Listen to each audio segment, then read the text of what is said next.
right, good morning, everybody. Good morning. We're going to go ahead and get started. Apologies for the late start here this morning. Thanks for understanding. I had some traveling snafus. We're really happy to be here, although Mike was super excited to chair the meeting. He said to me, I really was hoping that you would make it. That's exactly what he said. Unfortunately, I'm here. Or fortunately. I think fortunately. Thanks everybody for joining us. This is, of course, our UP Energy Task Force meeting. Are we on number 3? We're on number 3, right? So 4? I think it's 4. Okay. We've had so much time together lately, which is very much appreciated. I do want to say at the outset that, again, I mentioned this a couple of times when we were in Hancock just a few days ago.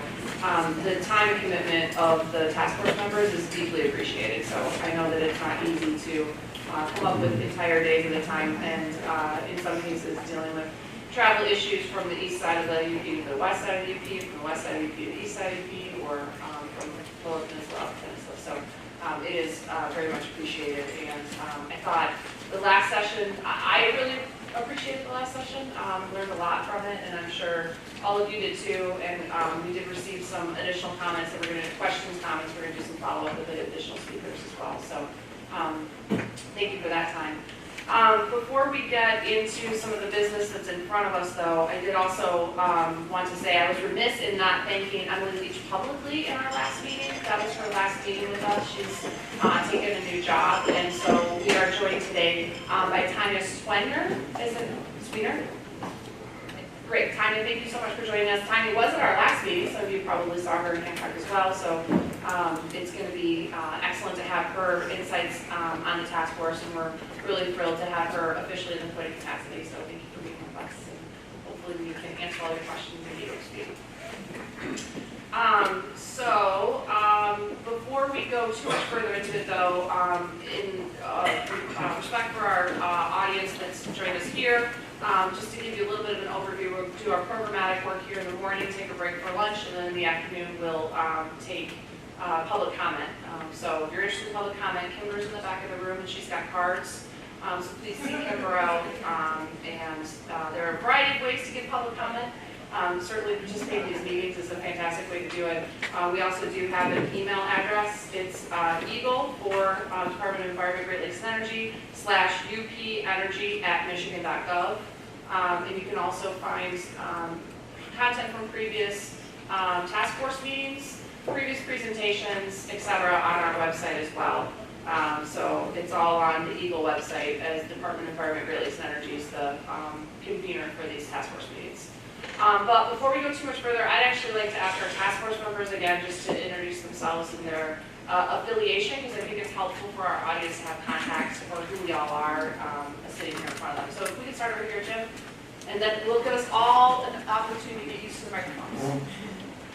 Thank you for that. Good morning, everybody. My name is Jim Kochever. I'm the General Manager for Cleveland Cliffs, Michigan operations. Thank you. Good morning. My name is Tony Rutaski. I'm Executive Director of the Upper Peninsula Construction Council. I'm Mike Larson. I work with Michigan Energy Options on the operations manager. I'm Tanya Sweeler. I run the Superior Watershed Partnership. I'm Mike Nystrom. I'm the Executive Vice President of the Michigan Infrastructure and Transportation Association. Good morning. I'm Tanya Kozlowski with the Michigan Electric and Gas Association. Good morning. I'm Douglas Kester. I'm owner of Five Lakes Energy. Dan Scripps. I'm a commissioner with the Michigan Public Service Commission. Mike Bruce, I'm the Director of the Governor's Northern Michigan office. Good morning, everyone. My name is Chris Swartz. I'm the president for the Keweenaw Indian Community, the oldest and largest reservation in Michigan. Good morning, Chris Coleman, Bowman Gas. We're propane retail. Good morning. I'm Paul Rogers, Director of the Department of Military and Veteran Affairs in Michigan. Good morning. My name is David Camps, owner of a business called Blue Terra Energy in Western UP. My name's Jen Hill, and I'm a Marquette City Commissioner, and I'm on the board of the Citizens Utility. I'm on the board of the Citizens Utility Board of Michigan. Mike Romansky. I'm Electric Superintendent for the City of Escanaba. Great, thanks everybody. So we're just going to take a couple of quick minutes to do some of the businesses in front of us before I invite Mike Moody from the Attorney General's office up to do the first presentation. So a couple of pieces of business. The first is we have an agenda in front of us for October 1st. So I wanted to first see if there were any question, comments, or additions to the agenda. Would anybody like to make a motion to adopt? So moved. Great, second. I support. All in favor? Aye. Any concerns? All right, so the agenda is formally in front of us, and before we step into the agenda, I'd like to take a motion to approve the September 20th meeting minutes. Sorry for the quick nature of response on this, given the fact that the meeting was so recent for us. I really appreciate all of Kimber's work putting everything together. Oh, thank you. I should also mention that we have a couple of folks on the phone. So Roman's on the phone. He's joining us from Houghton, probably, maybe Bangkok. Roman, do you want to introduce yourself? Thank you. Roman Sidortsov, Professor of Energy Policy, Assistant Professor of Energy Policy, Michigan Tech. Great, thanks Roman. Thanks for being with us, and feel free to let us know if we could make the technology more amenable today. Okay, so... Technology is working really well. Great. Do we have a motion to approve the September 20th meeting minutes? I so move. Okay. And then second? Second. All in favor? Aye. Any opposed? Okay, great. So we have the meeting minutes approved as well. And those will be posted to the website after their approval today. So with that, I've got a couple other things that I wanted to talk about. We'll just add it to the discussion portion of the agenda this afternoon, just to keep us on time, because I want to be respectful of everybody's schedule. So with that, Mike, I'm wondering if I can invite you up to be our first presenter. So while Mike's joining us, and Mike, you can come right over here. We're going to let you share a microphone right up front. While Mike's joining us up here, I'm going to just introduce Mike a bit. So Mike's with the Attorney General's office, the Consumer Protection Division.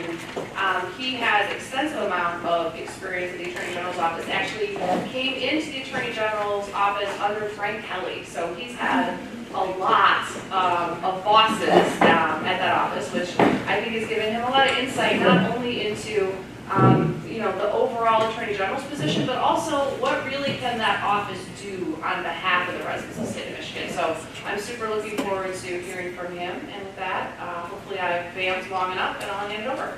All right, thank you very much. Thanks for being here.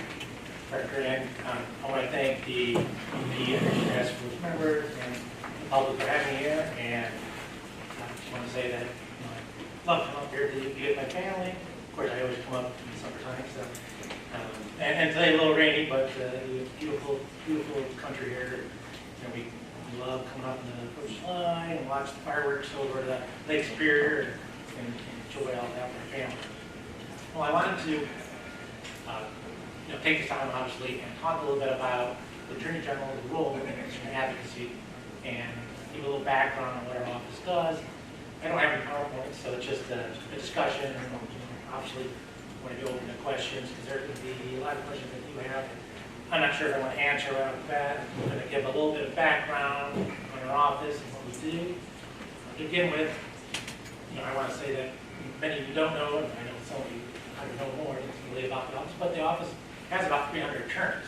It's a pretty large department and has 25 divisions, and we handle all the legal work for the departments of the state, criminal prosecution, some consumer advocacy.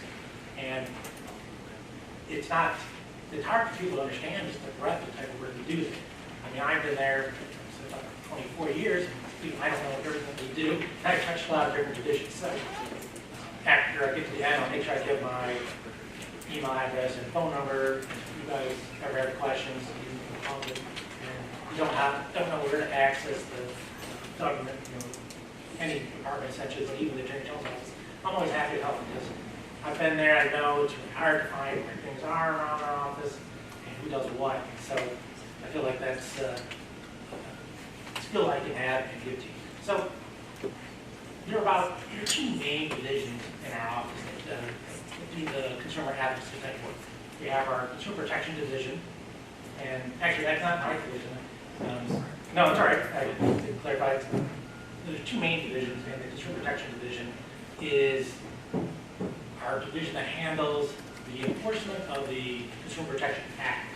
So that act deals with all the businesses and industries in the state that aren't regulated by the state. So, you know, if you look at utility stuff, which I'll be talking about later, that's regulated by the Public Service Commission, so that's not really their banking or insurance type stuff. It's all heavily regulated. So what we're talking about here, at least and more relevant for the UP, is propane industry. Now, the propane industry isn't regulated by the state and would fall underneath the Consumer Protection Act. And so this division, one of the things it does is take in information on price gouging. Right? Many of you guys know about this, obviously, but our office monitors the rates that are out there. We get information from the public during times of shortages or stress on the system, and then we get that information in our office. We take a look and see that the standard is whether that charge to the customer is a price that's grossly in excess of the price charged to consumers elsewhere in the state. So, you know, it's not the easiest of statute to litigate on, but our office has used it a number of occasions. Back in 2014, the office brought a complaint against Feral Gas and AmeriGas, and were able to get several settlements for hundreds of thousands of dollars. In fact, after that, they brought another action against AmeriGas that's still in the courts now for some more deceptive dealings. And so that's one area that I think people in the public, and especially companies, so that this can happen, is an important working between our office and the public. We need information from the public about what's happening there, and this Consumer Protection Division is that place to go to. Now, it doesn't protect against industry-wide price spikes, and that is part of the problem. If all the propane in the area goes up, then it's not price gouging. And then there's some question as to whether between states, I know we had a discussion on the phone, well, what does that mean? And that's more on the line, and I know I don't practice the Consumer Protection Division, but I can talk some more about it if we have questions that come up from the task force. In addition to handling the enforcement of the Consumer Protection Act, the Consumer Protection Division does a lot of the awareness, the public awareness, press releases that you'll see, the scam alerts. You'll get a lot of press releases from the office about if it's that crazy prince has millions of dollars, and if you give them $500, you get that money. We get these kind of scams all the time. We pass them on to the public. Sometimes the public brings us information and we can distribute it. Sometimes we hear from other states that it's moving through times of stress. So your tax time, there's always someone that wants to take advantage of somebody's stress during their tax call, say I'm from the IRS, give me your information. And so you'll get these public awareness type things from office saying, no, it's not how they're going to talk to you, it's not how they're going to address this. So it's a valuable resource there. And another thing you might see our Consumer Protection Division do is come into your schools and talk about internet safety. We have an OK to Say program. So those are the things that you'll see that arm of the Attorney General's Consumer Advocacy do. The other division that I'm more familiar with that does consumer advocacy in our state is the Special Litigation Division. That's the division that I'm in. And that division handles utility consumer advocacy. And that involves rate cases. You'll see us various rate cases. And in fact, I'll talk more about that as I give a little background. You'll see us in rate cases, different kind of integrated resource planning cases. And those are obviously very popular. They're popping up all over every utility in the state. You'll see it in those cases. You'll see us in gas cost recovery cases. You'll see us in the certificate of necessity where the company wants to build something large like a power plant. And we intervene in those cases. And that's kind of the bread and butter of the Special Litigation Division. And it's a little confusing because There is another division in our office that does utility regulation. It's our public service division. And some people don't know that we have this public service division that actually represents the commission, Commissioner Scripps and stuff. So those are assistant AGs too. So you'll see in a hearing for the commission, assistant AGs that are representing the staff position in those cases. And then you also have assistant AGs in my division, special occasion, representing the people of the state of Michigan and Attorney General Dave Ness, arguing for more residential consumer advocacy type point of view. And it's confusing to the public because I don't know how many times I've gotten calls from all the people that I talked to an assistant AG in this case, and why don't you know what I'm talking about here? What did you talk to exactly?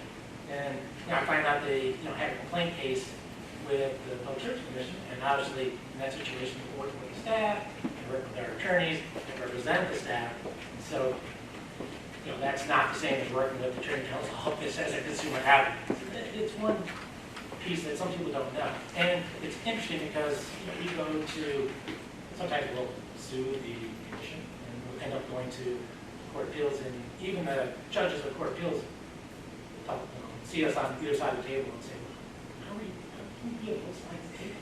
It's hard.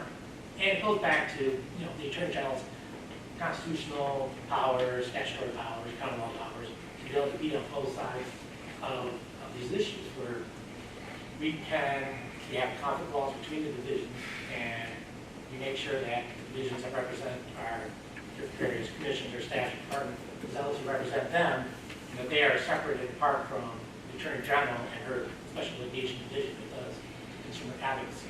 So that's just a little interesting point that some people, even the legislature doesn't even know. Sometimes, I hate to say, but sometimes we've been in discussions about, hey, you're going to get an FTE to your Attorney General's office, and so that should really help your consumer advocacy. Actually, that's going to the Public Service Division. I'm sure it's very helpful, and it will be grateful state, but it's not for consumer advocacy. But along that line, I would talk a little bit about the Special Litigation Division. So the Special Litigation Division has an interesting history. So it goes back, created by Attorney General Frank Kelly back in the early 70s, coming off the energy crisis and stuff. Attorney General saw this need for the state to have a division that does consumer advocacy on behalf of people. And he created that division, and in fact, we kept that name all up to now. It is an odd name because people think Special Litigation Division. What does that mean? That is the utility consumer advocacy role. Now, Frank Kelly started that division back in the early 70s. He also was a founding member, our state was a founding member of the National Association of State Utility Consumer Advocates. So that is another resource that our office can use. We work with all the other consumer advocates around the nation to find out what's going on. Most of the time, utilities are in tandem working with each other on issues that are coming down. And we can talk to other offices around the nation to find out what are they doing, what their utilities doing, what are issues before the commission, what does the public want. And so we talk a lot. After we have our two main meetings around the year, but that is a way for us to get information to deal with consumer advocacy in our state. If you look around the nation, there's 17 other states that have their consumer advocate at the Attorney General's office. So it's not every state. It's not every state has an AG that does consumer advocacy. Some of the states have their consumer advocate office in the house with the Public Service Commission, and they'll have a separate department or staff mixed in there. Sometimes they're separate entities. And then in some states, they just have nonprofit consumer advocate groups that are really dedicated to that consumer advocacy. So it's a mix, but I always say that I like having the Attorney General being the consumer advocate because we have probably the broadest of powers with our constitutional, statutory, common law powers. We can enter into any case, litigate. We have the backing of a larger organization to go in and going to have the people of the state of Michigan. So I wanted to talk about a little bit that in addition to doing utility rate cases and so forth. Our office also, the Special Education Division, also represents the Utility Consumer Distribution Board. Again, it's this kind of a small thing that a lot of people don't know exists, and it's kind of unique again to Michigan. And this board, in fact, one of your board members, Elise Max, is on it. So you're here. The board consists of 5 volunteers, and the governor appoints them, and one of them is the Attorney General's pick for that board. Elise Max, under Energy Task Force here, is our pick for that board. And it goes back to the statute that was created back in the early 80s. It created a fund, about $1 million for the Attorney General and $700,000 for this board. And that money is then used for consumer advocacy. The board will grant the $700,000 to different nonprofit consumer advocates around the state. And so you'll see groups like Citizens Against Rate Access, and many of you guys probably are familiar with because they do a lot of them in the Upper Peninsula cases. You'll see groups, Citizens Utilities Board of Michigan, CUB, the Michigan Environmental Council, or the Residential Customer Group. They come into the board, they make their request to get into a certain case, and the board grants them that money. And so then we have this unique relationship where not only do we have the Attorney General out there in these cases, but we work cooperatively with all these different nonprofit consumer advocate groups. And I know Douglas Chester, and I was just very familiar with him because he's one of the experts for many of these nonprofit consumer advocate groups, and we work in tandem with those groups. But you see the AG and, like I said, one or more of these advocate organizations in the rate cases and a number of various IRPs. In fact, I'm going to head that way in a second. I want to talk about, one other thing on information about the board and about our Attorney General's office and Special Education Division is people ask, so how do we determine the cases are going to consumer advocacy is a broad topic. Of course, special education is a utility consumer advocacy, but the question always comes up, how do you detect those cases? And a lot of that is done by the statute itself.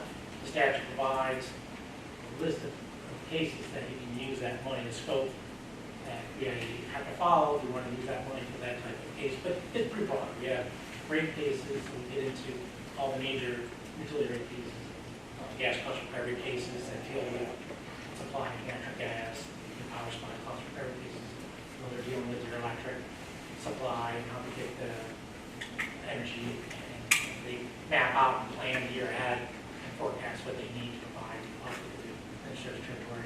Your integrated resource plan cases and your certificate of necessity cases. So those are kind of our main areas. We try to balance working in the UP on a bunch of these cases and also the North Peninsula to try to find good balance.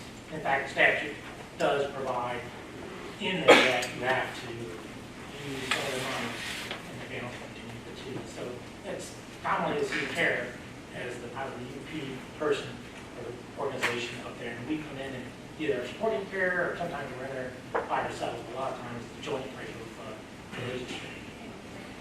Yeah. Yeah, and just to clarify, Mike, I really appreciate the detail around how the electricity side of it all fits together. I just want to be clear for everybody. I think that you caught at the beginning, the propane component's unregulated, and so this is kind of how the mechanics work on the regulated side. So it'll piece more together into the work we do in 2020, but it's also helpful fodder as we're thinking through what are the opportunities on the propane side. Yeah, that is a good point, because obviously propane is your first thing before you have that report to 2020 early, and that is obviously unregulated and would be more difficult if you're using the Consumer Protection Act through the Attorney General's office to bring enforcement, and not this kind of more settled way of handling utility rate regulation. I know at one point in time that this was a regulated type of industry, and that's in the back, but maybe that's an area to go forward for propane. I don't know. Well, the context is super important. Yeah. One of the comments that we had a couple of meetings ago was that we had UP residents who were relying on electricity because of the assistance programs that were available to them. They were relying on electricity for home heating because they couldn't get shut off in the winter. And so anyway, I just want to be clear about, I think there's a little subtlety to why this is so critical. So I just wanted to make sure that I re-emphasize that point. All right, yeah, thanks. So I was going to talk a little bit about what our office has done in this consumer advocacy role, special litigation division that plays out here in the Upper Peninsula. And so, first of all, I'd say that throughout the state, we've saved over $355 million by getting into, since January actually of this year, getting into these type of rate cases throughout the state. If you're in the UP, one of our, I think, greater wins, and I know Douglas was in this case too, is the UPCO electric rate case that came down. We intervened in that case. UPCO filed a rate increase request for around $10 million, and they wanted to increase the monthly service charge in that case, and that would have been practically about a 9% increase already on top of some of the highest electric rates around the nation practically. And we intervened in that case using our authority as the Attorney General and the funds, and we're able to work with CARE and staff, the Public Service Commission, and other parties to settle that case, bring it down to $1.8 million, and ultimately 4.5% reduction in residential rates. So that was a huge win, I felt, for, I know the Attorney General felt, for the Upper Peninsula, actually turning back the clock on rates. You don't see that very often. Usually that only occurs when you see a commodity or something that goes down, like in natural gas. Natural gas used to be $14 an MCF and then drop down to 2 or 3, and then after that would bring a rate decrease to people just based on how much they use and drop the cost of commodity. Generally, you're not seeing that in rate cases, so that was a huge win for for the Attorney General's office, for CARE, for the staff, and ultimately the commission approved it. Another case that is up in the Upper Peninsula, that case that is gas is the Suncor Energy Gas Company. Now they just filed for a $38 million rate increase, and that affects mostly, I think, the Marquette, Houghton area, providing natural gas in that area. They want about a 14% rate increase for customers, and they're also looking to increase the monthly service charge by an extra $6 a month. And just this past Friday, the Attorney General just filed testimony in that case, asking the commission, and it will be litigated before the Public Service Commission, asking to reduce that amount by $30 million and bring it down to about $8 million as the maximum, and only about 3% rate increase.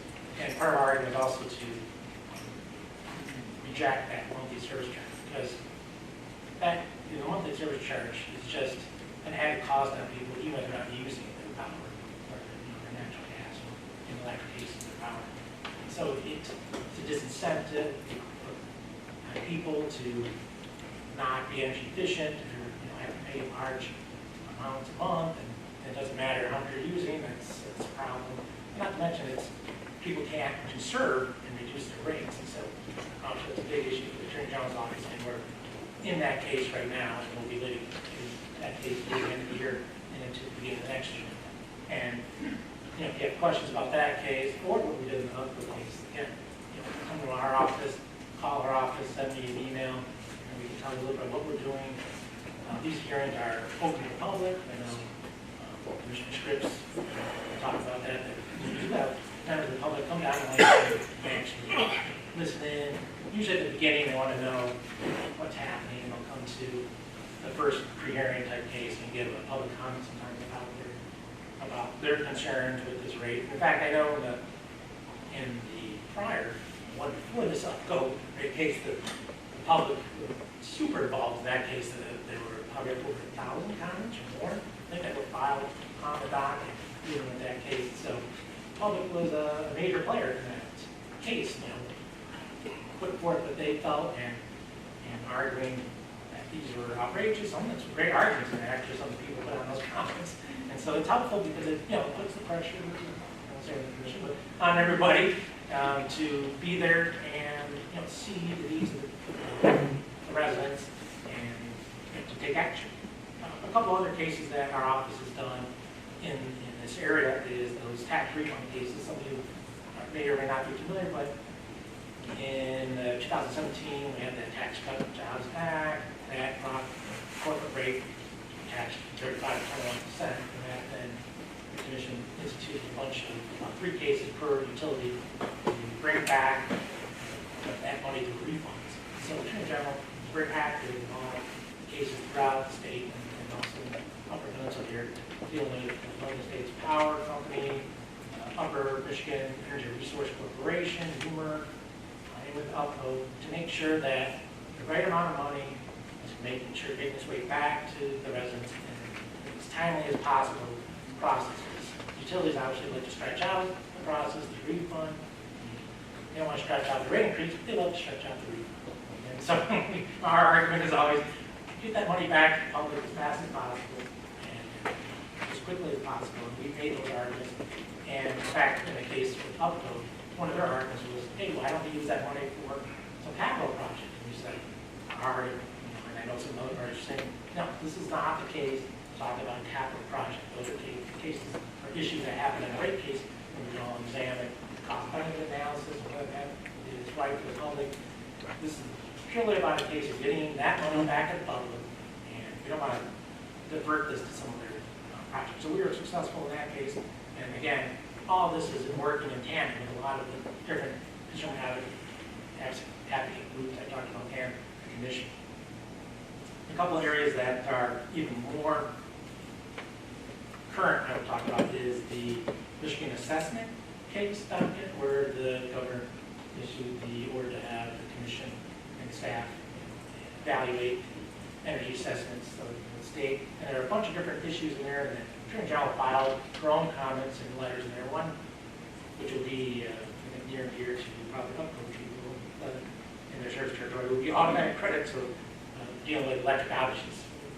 The Attorney General was, and I think the commission staff similarly on the same issue. The Attorney General felt that we have these electric outages, and there are a credit. If power goes out over a certain amount of time, you get a $25 credit, and if your power goes out multiple times, multiple credit that you can get, but you have to go to the website of the utility, you have to fill it out, you got to tell them how long you've been out and everything, and the Attorney General said, wait a second, we have these AMI, automated meter infrastructure, smart meters that we all pay for a lot of these utilities, and UPCO is currently installing some.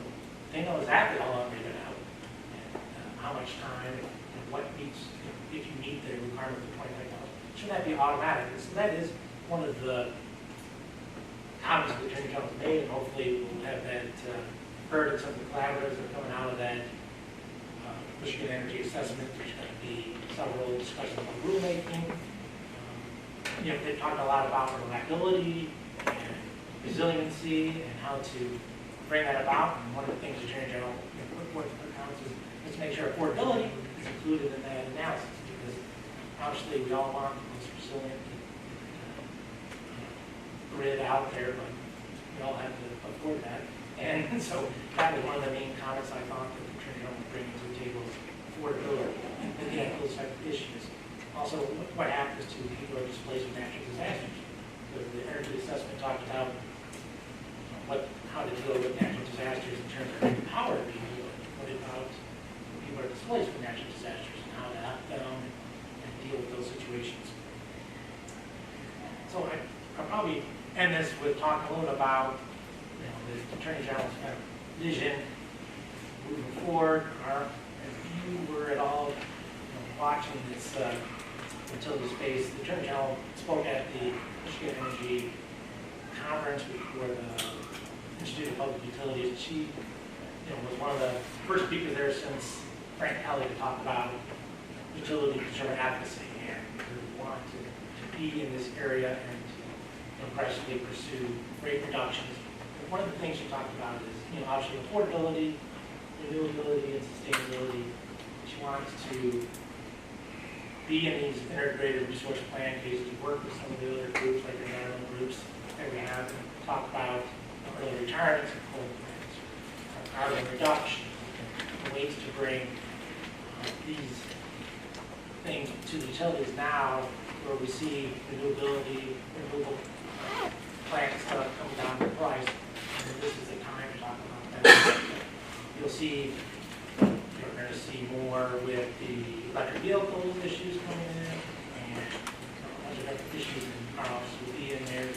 talked about affordability and the importance of energy solutions and so forth. With that, I just wanted to, I guess, open up the question, because I gave a lot about just what we do, but there may be a more specific question. I know you guys are focused on propane right now.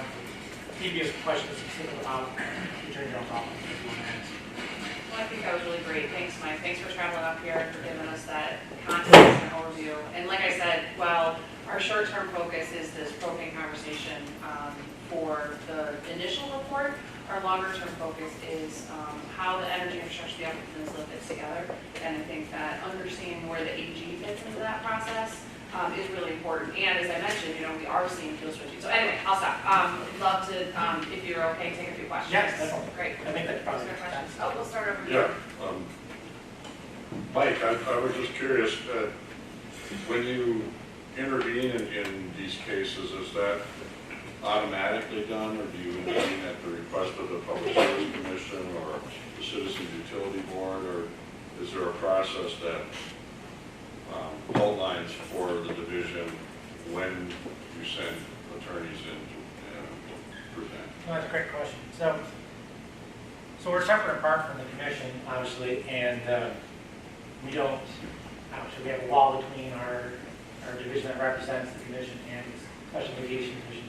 So it is at the discretion of the Attorney General, but we follow kind of the statutory framework for the cases that we'll get into. Then as to specific cases, is generally you go to the Utility Consumer Participation Board, talk to some of the other consumer advocates, and find out who's getting into what case, because you want to cooperate, and that's part of the statute is to figure out how can we use the money that we have, about $1.7 million that's been split between us, and cover the most ground. Sometimes we need to be in cases together, because it's best to work together. And other times it's best to spread ourselves out. So for the Attorney General, normally what we'll do is we'll cover all the gas cost recovery and power supply cost recovery cases for the largest 4 companies in the state, because that essentially covers most of the state. In fact, your Sun Code deals with the equivalent of your MGUC, which you can get utility, your consumer energy, DT. But then rate cases, we're going to be in, as many rate cases as we can, because we feel that is where a lot of the costs are coming in, and where the public want our office here on their side. And then you've got us in those integrated resource plan cases. We've gotten everyone practically in the state so far, and we're working with CARE and the upcoming higher crew right now. More of a supportive role in that case. But in other cases, like in INM, Indiana, Michigan, that's downstate, we're a larger player in that case, we're say the DT, consumer energy. I don't know if that understands. Yeah, and just a second question on the outage refunds or the outage credit. Is that close to being resolved? Will that become reality? Because I'm an uphill customer who has an outage fairly frequently. Well, the big thunderstorm yesterday, we held power for the whole thing. Yeah, so we're hoping that, in fact, I think there are some flags that open up at the commission, and they issued a report of staff, and in there was some collaboratives and work groups are going to talk about rule changes and stuff.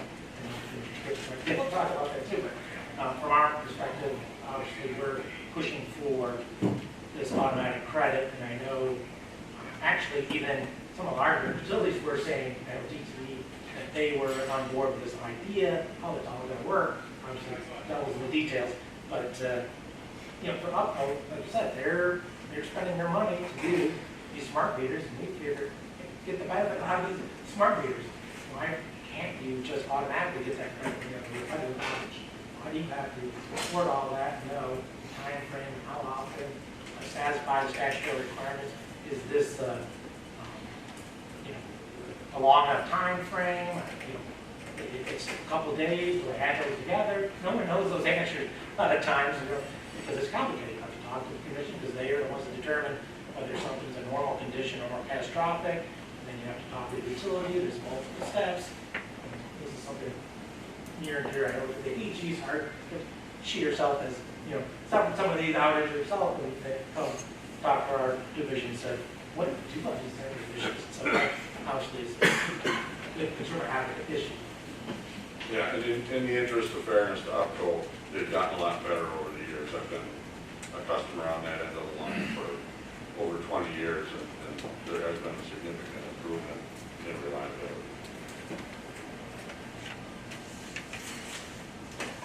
Regarding the $25 credit you're talking about, Yeah. where does the funding for that come from? Does that come from ratepayers or from No. the holding company? So that will come from the company. And so, Yeah.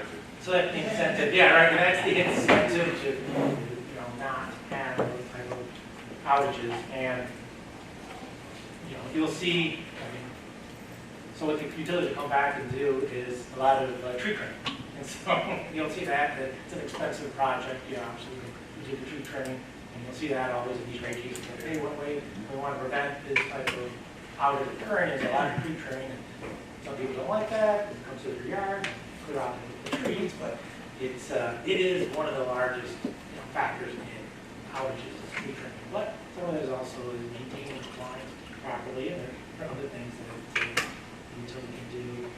And this is an incentive to them because that cost comes out of the shareholders versus the ratepayers. And so it's an incentive for them to do a better job and make sure to get this reliable power. Because we're paying for it, and why not get it to the public? So what constitutes being regulated? You mentioned a couple times propane industry is not regulated, not advocating that they be regulated. Yeah. Just wondering what constitutes somebody should be regulated. So, from my understanding, if you look at, you could be lightly regulated with some licensing maybe, but normally what we're talking about here is looking at utility cases, gas and natural gas and electric. They're regulated by the actual Public Service Commission, state, commission that regulates them. Like our banking, you look to the Department of Financial Insurance Services, they actually regulate banking and have rules and regulations. Same with insurance.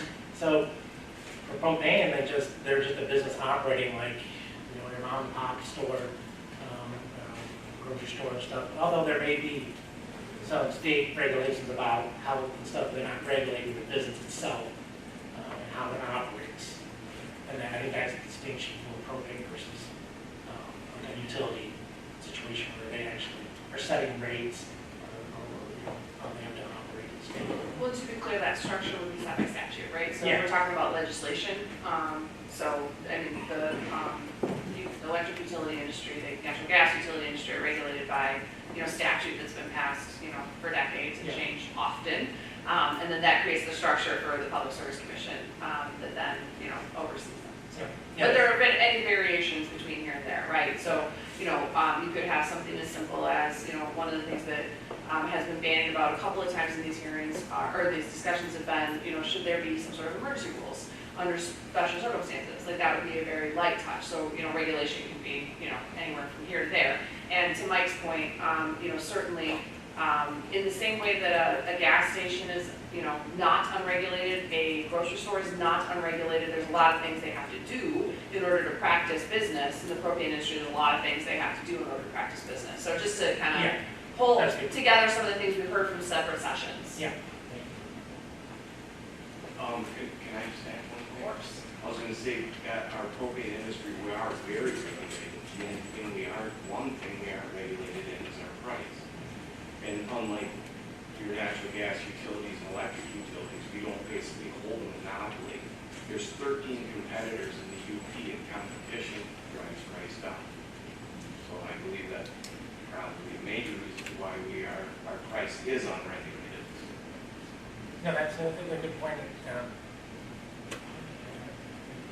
That when you're looking at utilities, you're looking at a monopoly set by the state, and that's why this consumer advocacy is such an important role, because you have no competition, obviously, in that process, and then the competition is through this rate regulation process with the commission and consumer advocacy and public working in tandem to provide that kind of checks and balances. You don't have that when you're an unregulated industry, you have competition from that.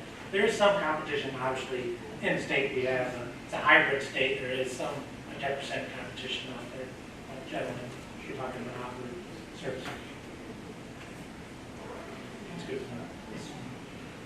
Yeah, to further clarify the role a little bit, as a board member of the Citizen Utility Board of Michigan, that's a new nonprofit, so it's an advocacy organization for residential ratepayers, which for many years has not had a voice in the regulatory process except for a group called the Citizens Against Rate Excess, so just which is CARE, which has previously intervened in rate cases for residential ratepayers.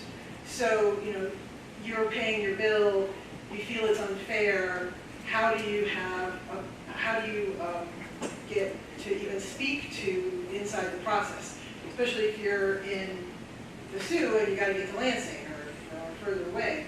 So there has been these advocacy organizations, one that's about 10 years old, CARE, and then the Citizen Utility Board that just developed in the last year. And there's been lawyers in the Lower Peninsula that helped and could attend and have expert witnesses who could participate in the process. And now we have the Attorney General with many more resources to be able to intervene in the process. And so just to be clear that, and then there's this, the board that you talked about, the utility participation. Yeah, utility participation board, which could help fund that, but we're talking about tens of thousands of dollars, and the utilities can come in with 4 lawyers on one case that costs, you know, their suits alone would cost what the not to be, people should dress nicely, and but I've seen their suits, and so the process of being able to have residential ratepayers have a voice in the monopoly system versus the competition. I think it's a really good point that Chris has made, that when it's regulated, it's monopoly, the company has the right to be the only provider, but then we're watching, the state is watching the prices, but then what do you do when it seems like it's still unfair? And I want to ask then, having made that point, another trend that we've seen is that residential ratepayers are paying a higher percentage of costs than, say, industrial and commercial. And that was been a key factor in cases, in power recovery cases, and these rate recovery cases where what happens is the utility says it's going to cost us this much, let us charge this much, and then they come back later and say, oh, this is actually what it really costs to do this, and then we are going to allocate those costs. And then do those costs get allocated to the industry or to the residents? And the question of where that cost is allocated. And that has very much fallen upon the residents to try to make that argument. And there's also industry groups that then get involved and are part of that process in Michigan. And where's the Attorney General's office in that process? So I think probably, you know, the Upload case was a good case where that argument came out. In fact, Douglas was the witness for CARE and put in testimony about allocation, and then our office went in and put a testimony about reducing the amount. There's two things going on there, and we kind of worked in tandem on that, and I think that helped bring about this reduction rate. So you've got the request for the money, $10 million, and then when you get down to how you're going to allocate that request, that's this battle between the different customer classes. In fact, you've got your residentials, your industrials, and your small commercial. And the industrials are very active in the larger cases, and in smaller cases too, but especially in the larger cases, you'll see them in droves. And they're smart about, they know, first of all, they want to keep that rate down, but then they know the next argument is who should have to pay that amount. And so that is another argument. I know near and dear to the Attorney General's heart here, we're putting testimony in the DTE electric rate case that's going on right now. That's actually up here, but that's going to be one of our big arguments talking about this rate allocation. And over the years, by statute, and the way that the statute was written, obviously it de-skewed the rates, they call it, where it used to be, where the utilities, the industrials were paying more. And over time, they were able to de-skew and push that back on the residential. So now you see this kind of curve where the residential rates over the past 10 years have been going up by about 40%, I think is the number. And then you have the industrials more on a slower flat line. And that's our argument to the commissioners of, hey, not only are these rates too high, sometimes it's based on a project or something they're asking for, but also the allocation's unfair. And that's, again, an argument that we're bringing forth, and we're also supporting in other cases. And because of the output case was, I think, an ideal situation where even though there was a rate increase, ultimately, there was a decrease in residential because of the allocation argument. Mike, I know this isn't your main division, but can I ask a few probing questions? Yeah. So, first, I guess, is to go back to your standard in terms of when you're enforcing the Consumer Protection Act. I think you said that in order to investigate or to bring a case, it needs to be grossly in excess of the price charged to other customers in the state. I guess I want to get a little more detail on sort of, is there a standard around what grossly in excess looks like? And then also you sort of hinted at the ability may be somewhat limited in comparing, for example, Upper Peninsula customers to UP customers in terms of the price they're paying for propane. And can you speak a little bit about sort of interstate comparisons and not just the Michigan?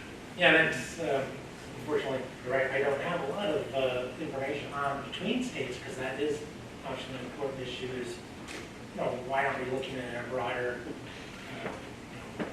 swath of prices to see how we can make this grossly fair analysis?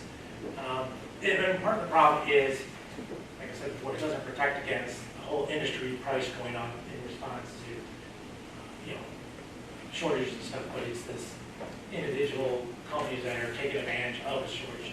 So I think we can compare between Upper and Lower Peninsula, that's not a problem, and we can use that as our basis, but the standard is really not defined, as you can tell, it's grossly in excess. Amounts have to be, when we talked about gas, I know for gas stations, it was $1 more almost than the competing one around. And that would be something that we would then argue, to court, hey, this is grossly in excess. And usually these cases end up settling because, the litigation on this company is costly and bad price. So we, mostly sell these cases, obviously, for the benefit of customers. But I don't have really any great information to give you on why we can't look elsewhere and make that comparison. This is good stuff that obviously the Attorney General will be bringing it back to our office and, So, I guess following up on that, Chris mentioned there are 13 propane companies working in the UP, and I think there is a fair amount of retail competition.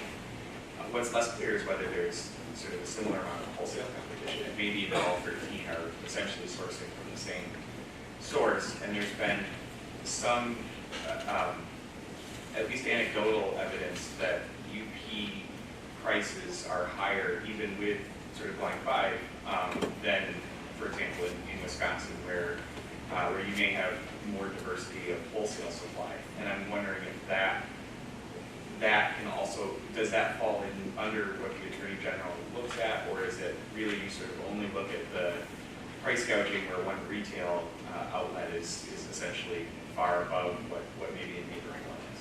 Yeah, my understanding is most of that retail comparison, but this is, good arguments that we need to bring back, and I'll bring back to our Attorney General and to the Consumer Protection Division. And our Consumer Protection Division works with our antitrust division, because sometimes that is part and parcel of the argument they're going through. So they're actually working with another division that examines these type of issues.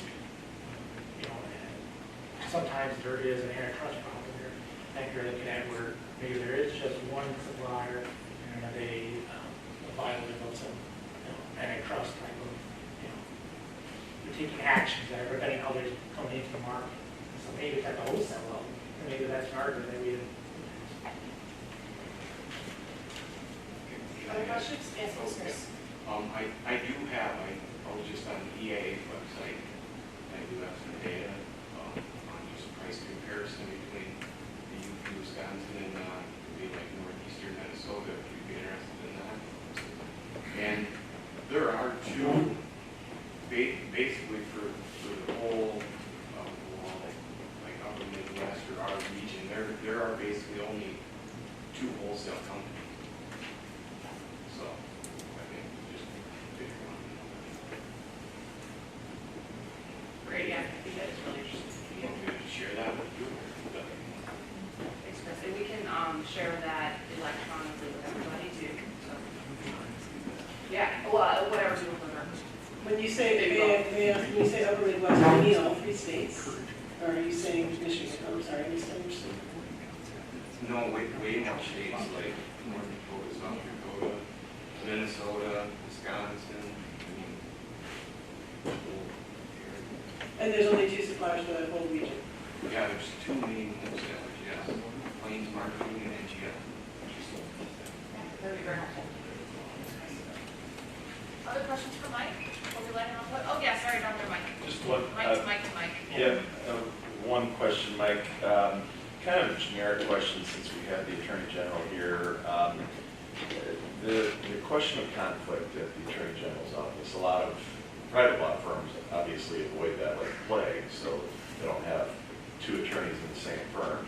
You referred to walls constantly, and I would think that over your 20 years plus at the AG's office, you've seen some seemingly political plays by our attorneys general over the years. I mean, they obviously go after things for political purposes, not necessarily legal reasons. And so how do you keep that conflict? I'm interested in what you really mean by a wall, because in my mind, if there are 300 of you working in the same office, it's kind of like having no smoking in this room. That side's no smoking, and this side's smoking. Sooner or later, it gets over here. It would seem that in your office, sooner or later, the conversations would have to take place that, hey, we're trying to get this done for the AG here, and you're getting in my way. I mean, does some minor AG representative beat the AG periodically? I mean, how does that conflict work? No, it's so, attorneys have a professional responsibility going in, ours is pretty happy ethics requirements. So that overlays this issue is that no attorney general, even, or any of the attorneys want, obviously, to violate any of our ethics codes, obviously, we give them a license. So that's a big thing right there. So the way it works in our office is you'll get emails first if there's a case that comes up and there's a conflict between our office and the department. First, there is the conflict notice that goes out and says, hey, these separate attorneys can't talk about the case. Everyone in the office knows what the conflict is. So it goes out to all 300 attorneys and support staff that these people can't talk about the case. And then the cases themselves are marked, actually are labeled, and the drawers that they're in are segregated so that you can't, people know not to go to those drawers. And in fact, we are, for the public service division in our special litigation division, we're actually separated because it's not always that way, but sometimes we're separated by floors. But in this case, our public service division is housed with the commission, so they are physically separated from us, and so we don't have any contact with them. It's kind of funny because you're right.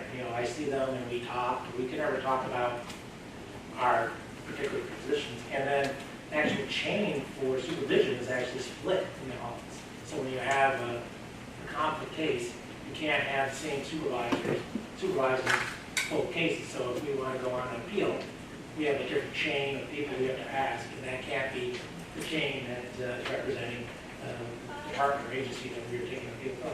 So very diligent on that because obviously people would get lose their license, grieved, it's not a pleasant thing.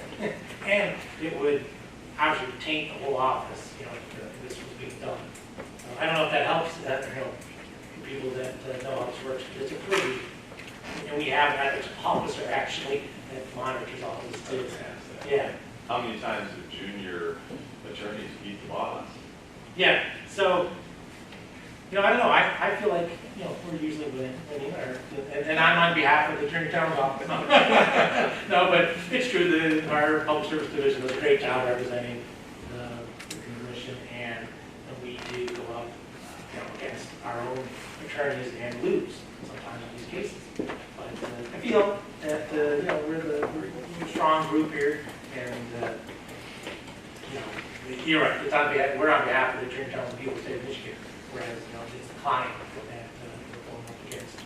It's an interesting matter. And I'll add, Mike, on your behalf, as someone who reads a lot of orders and overviews of cases there, the representation on behalf of the staff being very distinct from the representation happening on behalf of the Attorney General is obvious. Yeah.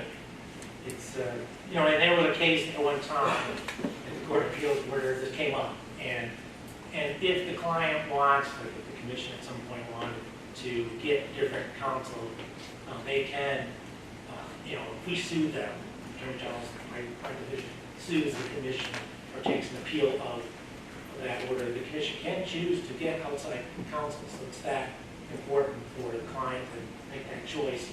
And most times they're comfortable with their attorneys because they've had a relationship with them, and they know the kind of rules are in place to keep those two apart, so we don't ever actually coincide on any issue. We can't see their briefs, we don't know their arguments, and our supervisors can't see either side of the hurdle. You see that in criminal too. You see our office doing that in criminal things too, where office does something criminal and also represents the department, and you have to add that law again. Great, well, I think with that, we're gonna let Mike off the hot seat, but thank you again for your overview. It is pretty complicated, and we appreciate you shining some light on that complication. And we also reserve the right to ask you additional questions, if you don't mind. Yeah, So, no, not today, but, or maybe today. And then if I didn't show on the PowerPoint, but for people who are interested, it's Moody M2 at Michigan.gov. So it's MOODY M2 at Michigan.gov. That comes.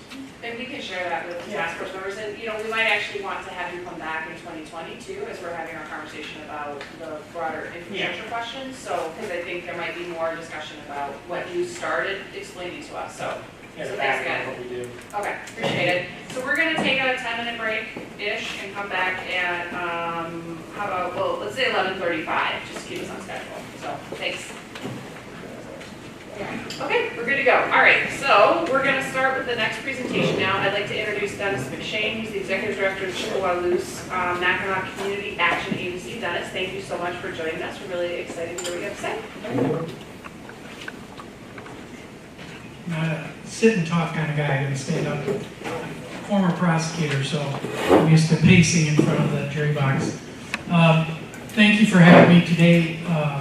I was a little puzzled as to why I was asked to be here, but now I have a better understanding of what you're looking for, and hopefully my PowerPoint and what I have to say will touch upon the issues you're talking about.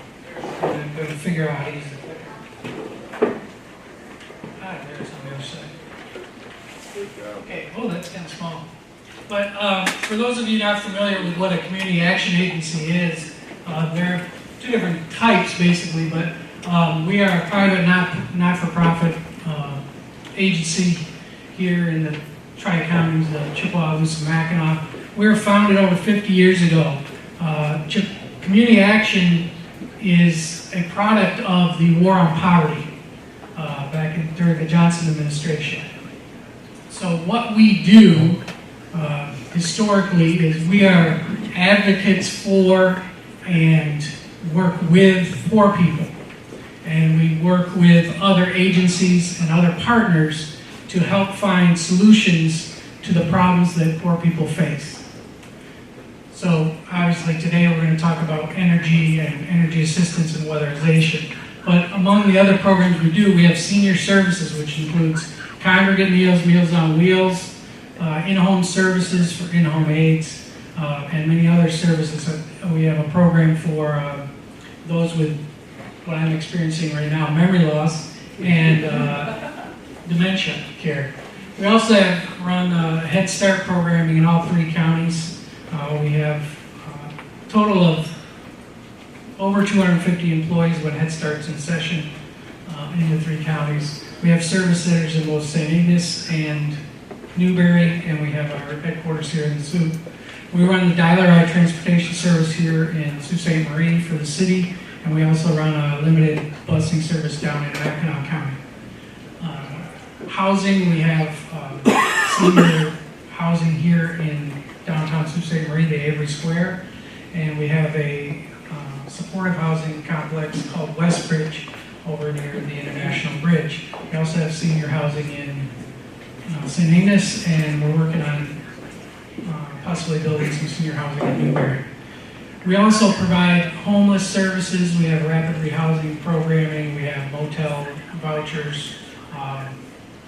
So we're looking at people who are homeless or near homeless and finding them shelter and getting them back on the road to self-sufficiency. Self-sufficiency is a big buzzword in so many things these days, and it's very much part of what we do. And then lastly, we have weatherization and energy assistance, which is what I'm here to talk to you about today. But I wanted to point out a couple of things, some statistics. I don't know if anybody in here has seen the United Way's ALICE report. It's very sobering, and I thought I'd share the information with you today. So up there we have, in Chippewa County, I'm not going to read the whole thing, but you'll see that we have 14,004 households, and if you combine ALICE, which stands for Asset Limited, Income Constrained Employed, so those are your working people who maybe don't own their own home. They're not going to get a better job because they don't have the education and they don't have the time to get the education.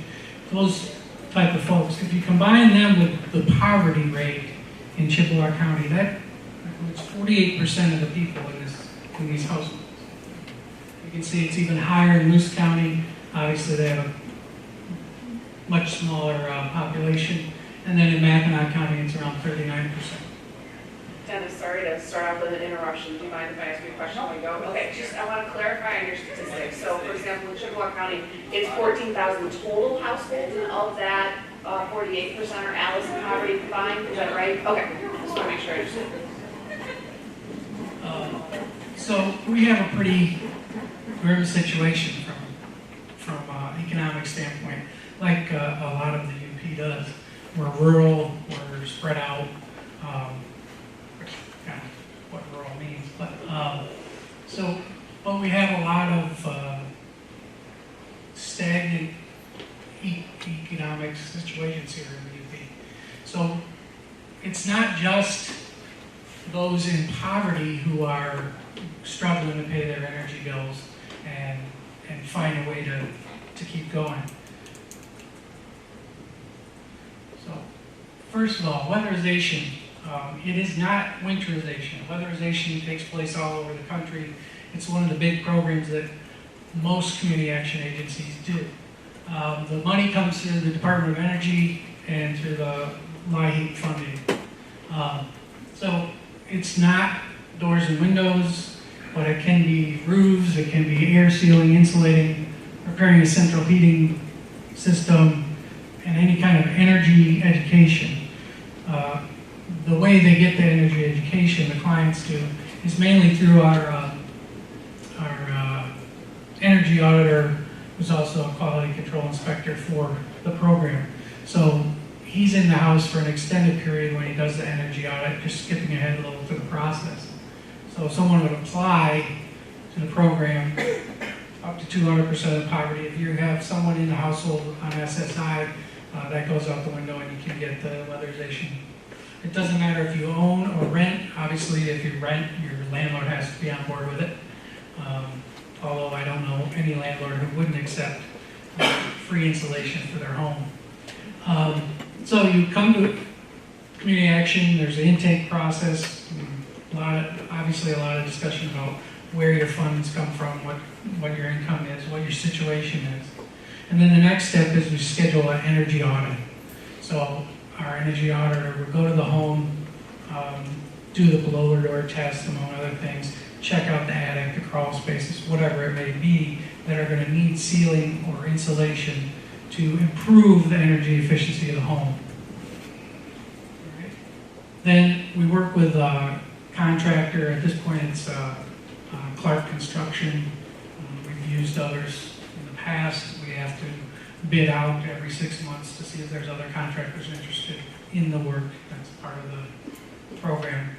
And then they're given a work order, and their crews schedule around time for the homeowner and work with them on and doing all the work for us. We don't have a crew of our own. There's not enough money for that. And then there's a final inspection where they come in. Did they do what we asked them to do? Are there things we missed in the initial inspection? Do we have to send it back out to the contractor, for little final tweaks? Okay, and then we do anywhere between 25 and 30 units across 3 counties. Units being a household in the course of a year. This year we are funded for 30 units. We've kind of accelerated our timetable in an effort to get those 30 units done in 3 quarters instead of 4, so that we can recapture funding. So what happens is the money goes out to all the different agencies that do it. If they're not up to speed, or if they have not spent their money, it goes back into a pool and gets reallocated. And we're hoping to capture some of that reallocated money to do more units. Janice, just a quick question. If you get 30 units a year, how many applications are on file waiting to be audited and get their work orders? With that level of Alice and poverty together, I've got to imagine you have people on a waiting list for years. We cannot have them on a waiting list more than 1 year. They have to reapply after a year. That's part of the program. But yes, we do have people who, let's say they applied last August, and we're just getting to them now. I haven't been at the agency. I've only been there for 18 months. Back in ARA funding days, we actually had, we were doing hundreds of homes at a time when we had lots of money. So, but yes, we do have a wait list, and each of those, I can't get into all the factors that go into the scoring of the people, but it's income and the situation of their house, how bad is the energy audit, that type of thing, and they get ranked. So we take the top, let's say it's 1 to 5, 1 being least in need, and 5 being most need. We take the 5s first and then work our way down. Where's the funding come? Where's the funding come for this? It's Federal Department of Energy and Low-Income Housing Energy Assistance Program. Okay, so that has nothing to do with utility funding. This can go to propane customers too? Yep. It's open to just about anybody. I mean, we've gone in, actually, when I first came up here to the Sioux as a baby prosecutor, I wasn't, I've got 3 kids and a wife, and my wife wasn't working, and we qualified for weatherization. So our house was weatherized back in '09. And out of that, we got about 12 inches of insulation in our attic, all the walls insulated, all the windows sealed around the edges, new doors, new fan system in the bathroom. So it's quite extensive what they can do, and they do a good job. I mean, we use Quality Construction Company. Dennis, how much money does 30 homes represent? I'm sorry, in terms of what's the combination of DOE and LIHEAP dollars? LIHEAP is lower. Gosh, I should have been able to answer this question. I want to say our average home allotment is about $20,000. So I'm a lawyer, I don't do math, so you can. Thanks. So that's basically weatherization in a nutshell. It's a big program. We'd like it to be bigger, but again, it depends on funding. We try and get through as many units as possible, as quickly as possible. Sorry, just one question. We heard in one of our meetings about a lot of seasonal homes or seasonal residences. Particularly, I think it was Mackinac County, half the homes were seasonal. And so is that impact this, or is that one of the factors taken into account? It has to be someone who lives there year round, yeah. And the other thing is there are a lot of trailer homes in this part of the world. Only trailers built after, I think it's 1974, but don't quote me on that, have any chance of being weatherized because of the change in how trailers were built. I can remember someone calling over and over again for do something about their heat ducts on in their trailer, and we went out there and the ducts were made of cardboard, so wasn't much we could do with that. Sorry, Dennis, one more. Just to go back to the line of questions from before. So people have to reapply every year, but like how many do you have right now on the list? It's got it. I imagine there'd be a lot of demand for this, but I also imagine that an annual or every 12-month reapplication is probably also intimidating for folks. Yeah, I don't want to mislead you on reapplication. It just means if you've applied and you didn't get funded for that year because of the ranking system, then if it's not done within a year, if you haven't been chosen, then you have to reapply. It's not that you just reapply every year. It's not as onerous as it seems, and it can be, a lot of it is kind of just updating information, jobs, and simple, because it's all the information is put into this 1980s software called Fax Pro. That's what we have at Eagle too. If it's 1980s, we're lucky if it's 1980s. So like, do you have like 150 people on the list at a time? Do you have like? No, we probably have anywhere between 20 and 30. Okay. Yeah. So we are taking applications if anybody lives in Chippewa, Looser, Mackinac County. All right, and then on to energy assistance. It's funded, our only program is funded through the Mcshane Energy Assistance Program, and then we have our own programming called Walk for Warm. So I spoke to Jamie Curtis, who will be speaking to you after me. She should have gone before me so I wouldn't make any mistakes. But MEEP is a program, obviously, through the Michigan Public Service Commission. Our funding comes from, our funder is the Bureau of Economic Opportunity and Community Action, which is a part of DHHS. So lots of letters there. But the program has changed considerably over the years. So what we will be receiving, although Jamie told me the budget's not solid yet, somewhere in the neighborhood of $30,000 likely towards direct assistance, and then another, I think it's about $18,000 for Assurance 16 funding, which I'll get to in a minute.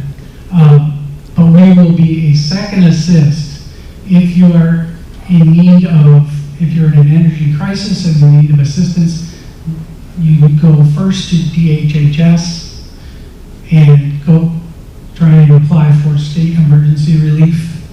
Now we are a navigator in their system, or will be, so that allows us to see your information and help people apply for funding through DHHS.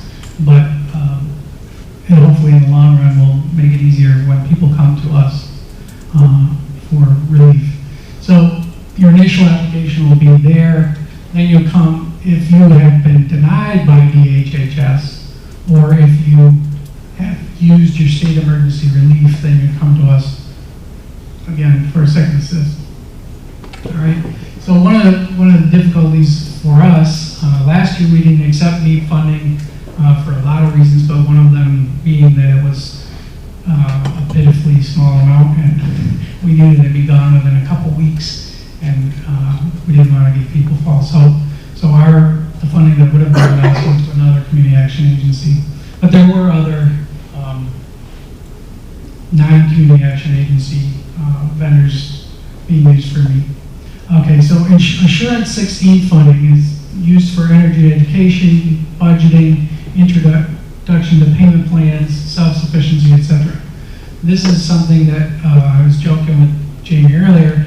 You know, this is one of those grants that comes through and it's at light speed and it changes as it goes, and we don't like I said earlier, we don't have a solid budget for it, so we have to plan kind of on the fly. And even yesterday, we were discussing what's our Assurance 16 work going to look like.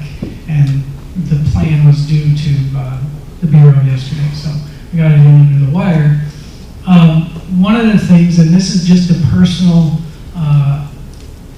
peccadillo of mine, and I don't mean to offend anybody, but I find it very difficult to have a poor person come to us and tell them, well, you just need to budget correctly.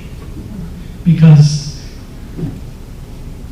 it's not a matter, a lot of times, it's not a matter of whether or not they can budget, it's whether they have anything to budget. So I find that kind of insulting to people. But we are going to help them understand things they can do in their home, and turning down the thermostat, even going out and getting those plastic things for the windows. I mean, that doesn't help that much, but it does something.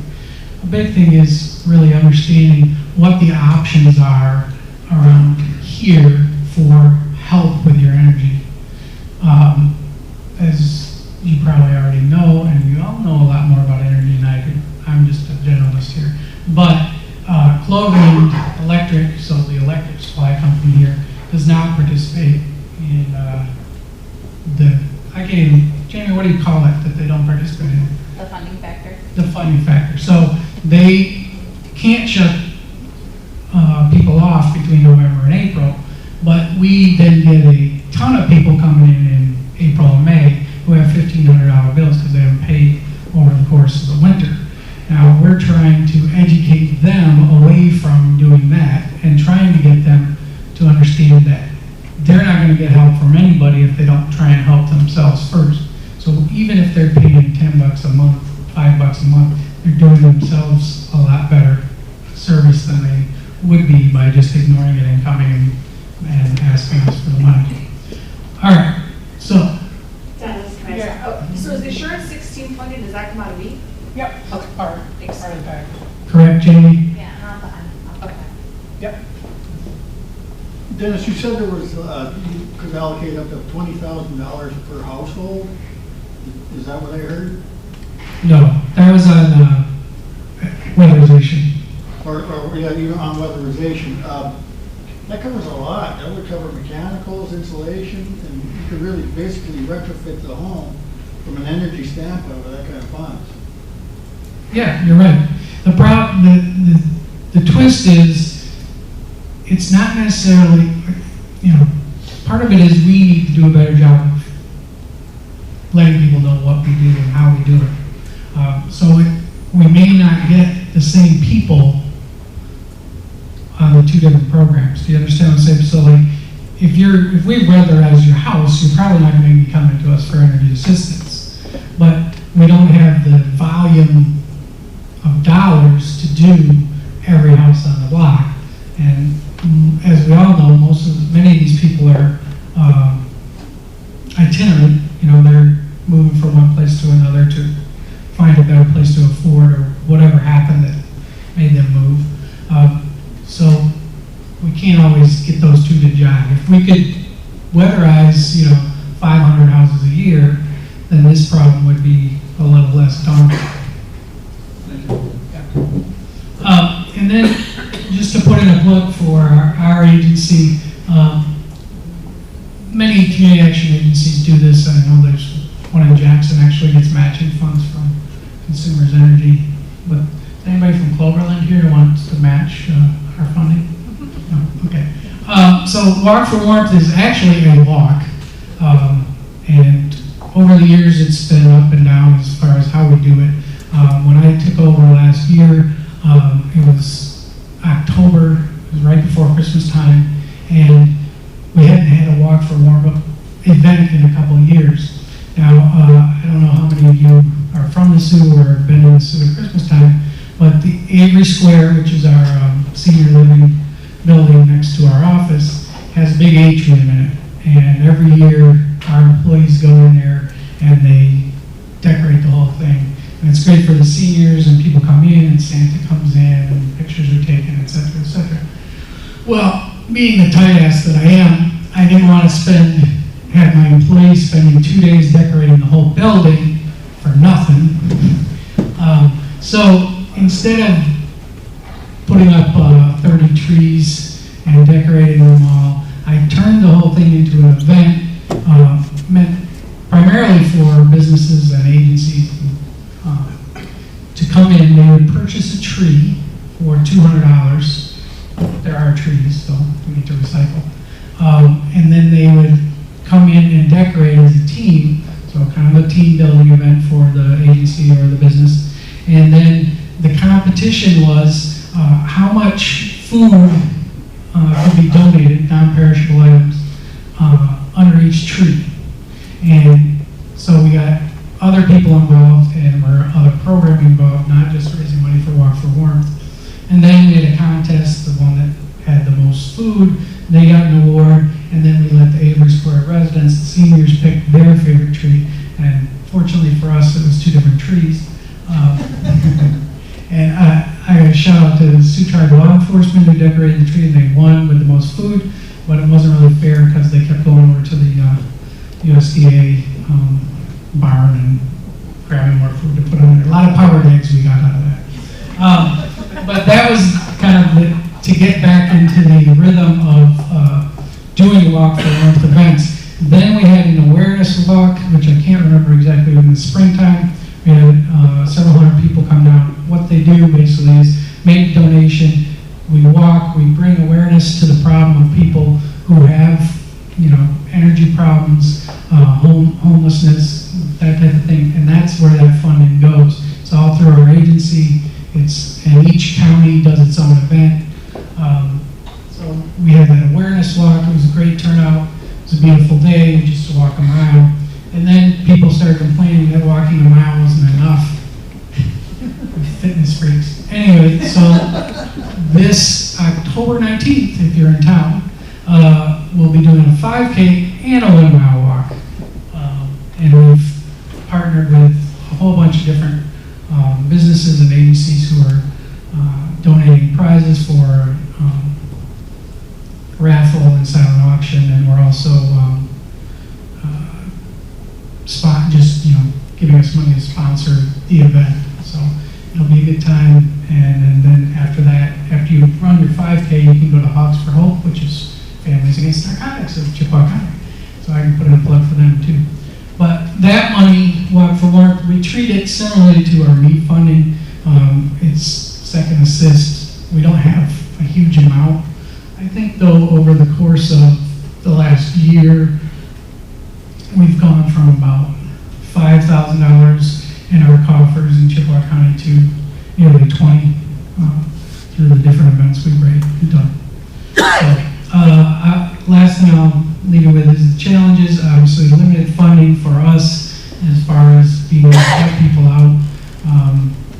I've heard stories, and this is all, Jamie's going to freak out, but back before things changed in MEEP, we got more direct LIHEAP funding, and we would have people waiting in line in the lobby to help them out. The same thing, the majority of the service area outside of the city is deliverable fuels, so propane and wood pellets. Fortunately, we can give direct assistance on those issues. And then the major energy providers in our state have a limited footprint in the UP, as you already know, and many of them don't participate in the fund factor. That's all I got. Great, thank you, Dennis. Other questions for Dennis? Yes, please. Just, you mentioned that it's an energy crisis that, kind of propels people into some of these spaces. Now, is that just an inability to pay, or what constitutes an energy crisis for somebody to get assistance? Or Yeah, that's an energy crisis. It's usually an inability to pay. Yeah. And it got a hell of a lot colder. Yeah. Are most of you on the commission from UP or live in UP? So you know how chilly it gets. Yeah. More than 50%. Okay, awesome. Yeah, so you know what it gets like up here. And majority of them come in we have repeat customers. Yeah, Dennis, do you keep track of the percentage of people on the deliverables that are propane, wood, or I'm sure there's still a few folks living in the fuel oil age.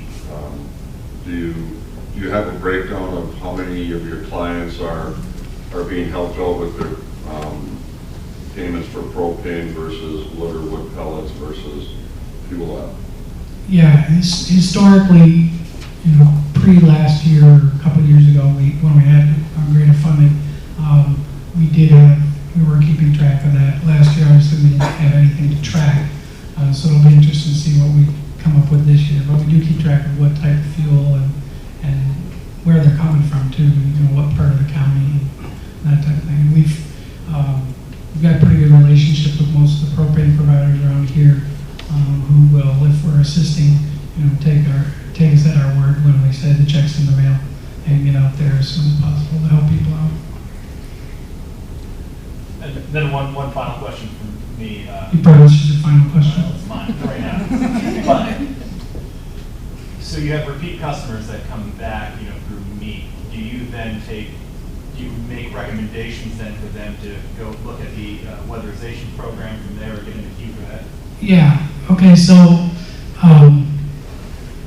I know Blake knows my predecessor, Ron Callery at Community Action Agency.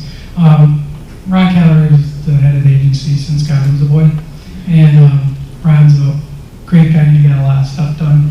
But one of the things that we've had to do is kind of tear down some silos in the agency.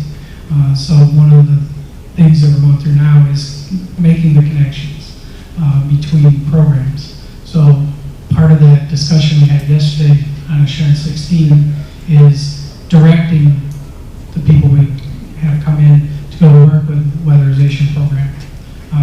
We've got a lot of different programming, and we don't have someone dedicated to, we're trying to get someone dedicated to knowing a little bit about a lot of things. We have programs with program walls and funding walls, and that makes it difficult. But with this LEAP funding, we're actually using our housing staff and our weatherization staff to provide services to these folks.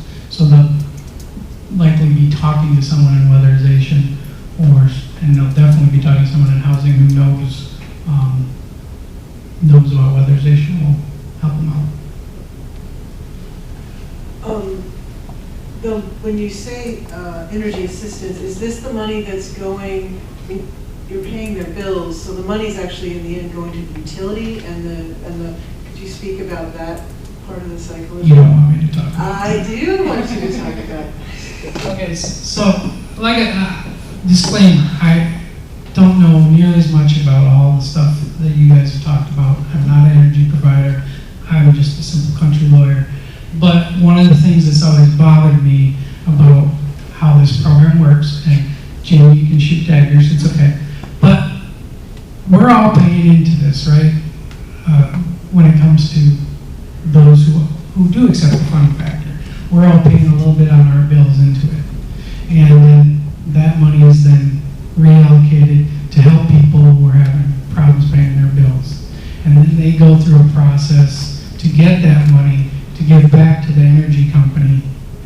And it seems very inefficient to me because you've got, MPSC, you've got these energy companies involved, you've got all of us little nonprofits begging for money, you've got our funders like the Bureau involved, instead of just saying, hey, maybe we can come up with a better idea where we don't plan for all these levels, because everybody at each level takes a little bit of money, don't they? And maybe we could plan for more direct help to people or lowering rates, instead of going through all these gyrations and creating all these different codes and regulations and having to have Mike Moody sue people for it. But, I'm just a little socialist lawyer, so. Careful there. I see you're tied in with the DHHS application system, and you get to see, and if you took over 18 months ago, I started this job 9 months ago, and right at the first thing out of the gate was DHHS's changeover to the Universal Caseload Management System, which had people from Houghton dialing an 800 number and never talking to their original caseworker, but maybe talking to someone in Sault Ste. Marie or Escanaba or vice versa, that people were being routed to a waiting list, and whatever social worker or caseworker was available was grabbing that case, and maybe not familiar with the providers in any certain area. Have you experienced issues with people falling through the cracks because of the changeover in DHHS and how they were treating especially the emergency relief claims? Well, yeah, you made a good point, Mike, because that came online about the same time MEAP did it last year, and it was a problem. I didn't have any direct experience, but the UP Community Action Directors actually have a group that meets regularly, and they were providing MEAP services, and that was a big hurdle because people were waiting sometimes more than a month to find out whether they even qualified for emergency relief. And in the dead of winter up here, if you're waiting a month to see if you can pay your bill, you're in rough shape. That was part of the complaints that came through my office initially, and when the new director of DHHS came on, and we brought it to his attention how poorly it was working for the satisfaction of both the DHHS staff and the applicants, he stopped the program from rolling out below the bridge, but unfortunately, the folks in the UP are still saddled with this UCL system. And I'd be interested if you and your colleagues in the Community Action Agency could keep track of that and share it with my office so that I can continue to bring that message to the department and to the people in Lansing, because in talking to the caseworkers in the Marquette office, at least, it's marginally improved from when they rolled it out, but it's still a huge issue. And as the weather gets colder and the people start running out of fuel to heat their homes, they're going to wind up with the same problems that people were calling me about last year. So that information would be very helpful for me, not in the role on this task force, but just in doing my job in Marquette. And we're going to have a better idea this year. We're participating, we are navigators in our system, so we'll be able to tell how quickly things are happening. I'm happy to share the information. Great. Other questions for Dennis? All right. Thank you so much, Dennis. This has been a great overview. And we will have copies of the slides. Is that right? Is that okay? Okay, great. We'd love to have copies of the slides just to make them available for everybody so you can see the content that's up here and then refer back to them. So thank you again, Dennis. Appreciate it. And that is a nice setup for Jamie Curtis's presentation. So Jamie, I'd love to invite you up and we'll get the PowerPoint set up. That's right. All right, and it looks like we're all set up. Thanks again, Kimber, for the slideshow. Jamie, are we working? We're working? Okay, awesome. With that, Jamie, thank you so much for joining us. I'll hand it over to you. All right, thanks for having me. You only stole a little bit of my thunder, so I'll try to add a little bit more for you. So just to give you an overview, we're going to talk about the MEAP funding, kind of the legislation that enacted it, how the funding gets distributed, basically all energy assistance in Michigan at the state level, how that gets distributed, and then talk about a little bit about the energy need, and then what assistance is being currently provided, as well as some of our goals through MPSC, and what measuring success looks like and how we're using the funds, which you just got a little bit of an in-depth look into that. And then we do coordinate very closely with DHS, so I'm going to touch on that. as well as then talk about what our grantee, what services that they provide, and in addition to payment assistance, also self-sufficiency services. And then wrap up talking about our MEEP work group, which is a little less formal than this group, but similar in some respects. So I did make my slides a little bit text heavy because I want you guys to be able to have a copy of these. So I'm not going to read all of the information, but I wanted to make that information available for you. So I've been around with MEEP since the Public Act of 615 was passed in 2012. At first I was at the Salvation Army, which is one of the MEEP grantees, and then I switched over to the state about 2.5 years ago. So I've been around for this whole process. It has changed nearly every year. I think this year might be the year it changed the least. So I'm looking at Tanya because she knows the pain. So the Public Act of 615 created the Michigan Energy Assistance Act, which required DHS to establish and administer MEEP. And then they pass off the administrative responsibilities to the MPSC. And my role is as the MEEP grant administrator. And I had the original Public Act did sunset in 2016, and then it got extended to 2019. And then my slide is already out of date, so the governor did sign the sunset extension last night, so it's now Public Act 87. So it did get extended until 2013, or 2023. Wow, we don't need a time travel. 2023. So in conjunction with 615, there's Public Act 95, which actually creates the Low Income Energy Assistance Fund. And so that's the funding factor that Dennis was talking about. And all electric utilities in the state can choose to participate. So that's electric co-ops, municipals, investor-owned utilities, any of those can opt in.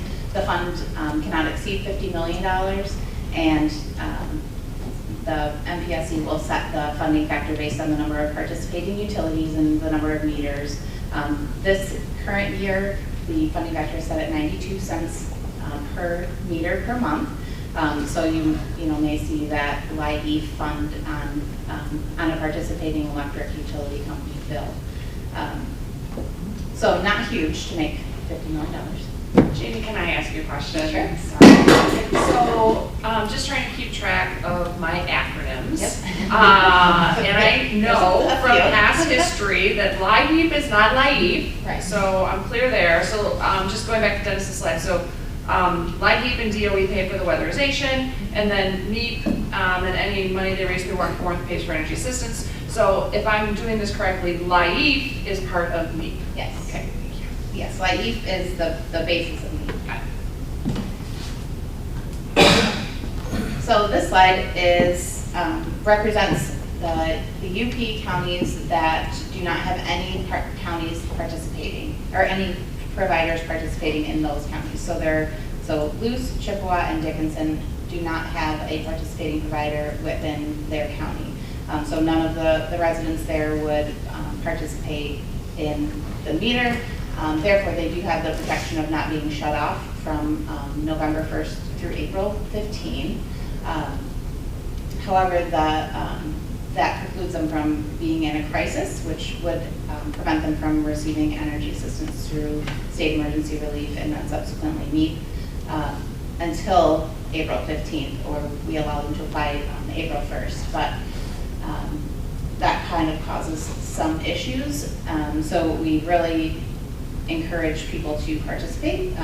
The customers are not prevented from receiving assistance with their propane or natural gas, their heating source, just with that electric company that's not participating. And I know that's kind of like a confusing thing, so I will welcome any questions about that. But if you want to hold off and see if I maybe answer them. Can you just go back to the last slide? The one before that? Sorry. Or not. So, okay, never mind. Here I am. Okay. Okay, so this chart really shows how the energy assistance this past funding year was distributed. So there are, and this should help kind of clear up some of your questions. So there's two primary funding sources for direct energy assistance, and that's through LIHEAP, which I talked about, and then LIHEAP, which is the Low Income Home Energy Assistance Program that is federally funded. So that's a block grant from the Federal Department of Health and Human Services, about $165 million. And then there are certain programs within LIHEAP that you can apply for. So the state of Michigan applies for crisis assistance dollars, which is what the state emergency relief is. They apply for heating assistance dollars, which is distributed through the Department of Treasury with the home heating credit. There's weatherization, which is distributed through the Bureau of Community Action at Department of Health and Human Services. And then there's Assurance $16, which are used to provide self-sufficiency services to households. MEEP gets a portion of that, and then a portion goes directly to the Bureau to provide wraparound services with their the weatherization that they distribute.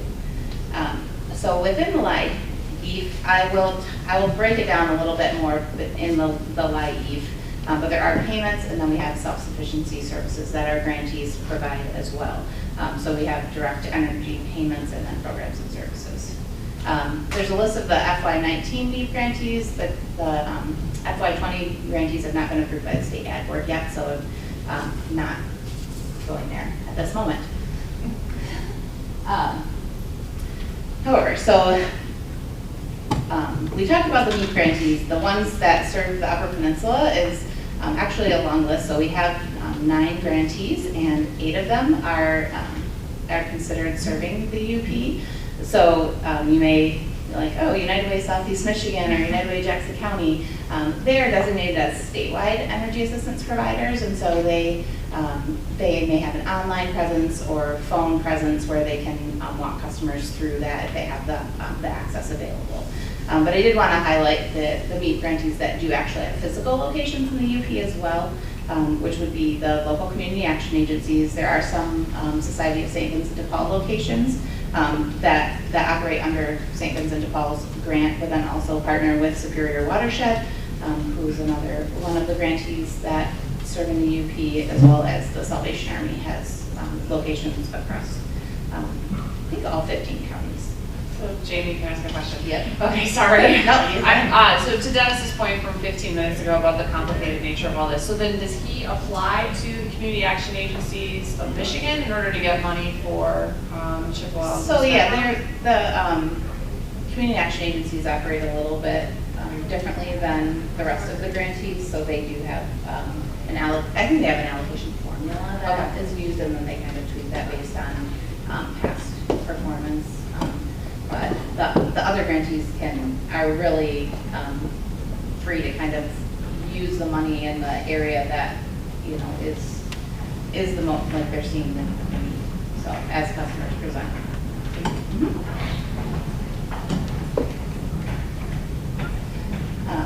So this just represents kind of re-emphasizing Dennis's point. Like there's not enough money for all the people that need assistance. There's almost 1 million households that have income to essentially make them eligible for this program, which is 150% of the federal poverty guidelines.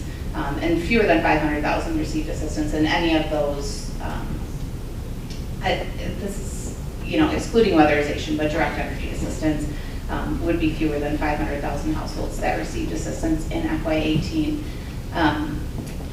However, anyone that is income qualified can apply and receive it.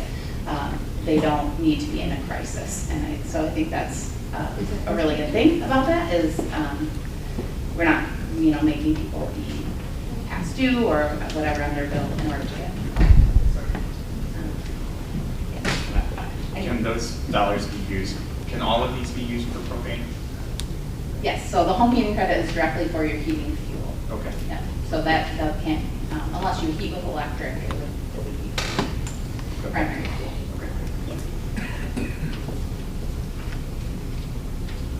Okay, I got a question for everybody actually. We basically have the infrastructure in place that we could go after propane customers through weatherization and low-income energy assistance program. Everybody's pretty much on the map that would need, we could do energy efficiency for propane. That infrastructure's in place already. Is that what I mean? Is anybody hearing that too? I think because from an energy efficiency standpoint, as far as I'm concerned, we should be out there helping the propane customers as we speak. They've never had the opportunity to go after any of their programs like you do on regulated markets. So, but we have the infrastructure that's already in there. It would be a matter of funding, right? Just getting that propane effort going out right now. I don't know that we know everybody, do we, Jamie? I mean, I think we have an idea of who's self-selected. Right. And we can start there. Yeah. Yeah.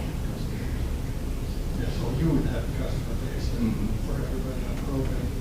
And then we could map the remaining to see who's there that would be on propane, may qualify for energy assistance, or we would have the infrastructure in place in a limited amount of effort.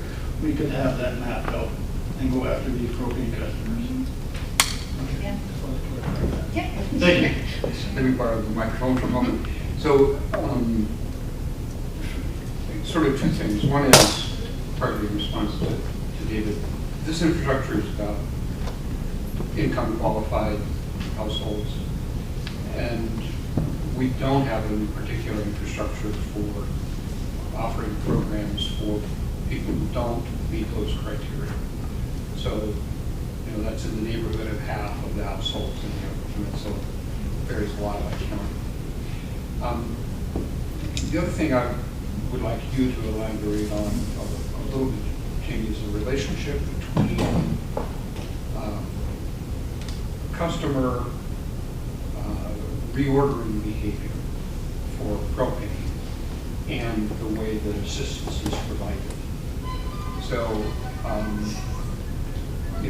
if you're not low income, you're comfortable with your financial means, it would be typical that you would arrange with your propane provider that they would automatically refill, and they would do so while you still have quite a bit in the tank, probably, on the order of a month's supply. Is that behavior something that is supported by the way these programs are structured? So I think initially, no, I would say so. Initially, to receive assistance, and I'll get to this, to meet the definition of crisis that's set out in Public Act 615, is they have to be at or below 25% in their fuel tank to receive assistance. So it's not 10% like it used to be. We did move to 25%, but I know in the polar vortex we saw that wasn't even enough to get someone through a month, which they wouldn't qualify again for another month. So it is problematic.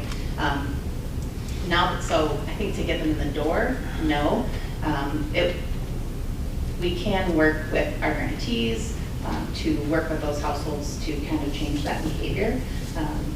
MEEP doesn't necessarily, once they're kind of in for the program year with their crisis, that we can work with them for that program year so they can change those behaviors. We have been talking a lot about, what does it look like to pre-buy and lock in prices and really get the word out about, come before it's, the middle of January, but then, by the time it's January, maybe they're low again.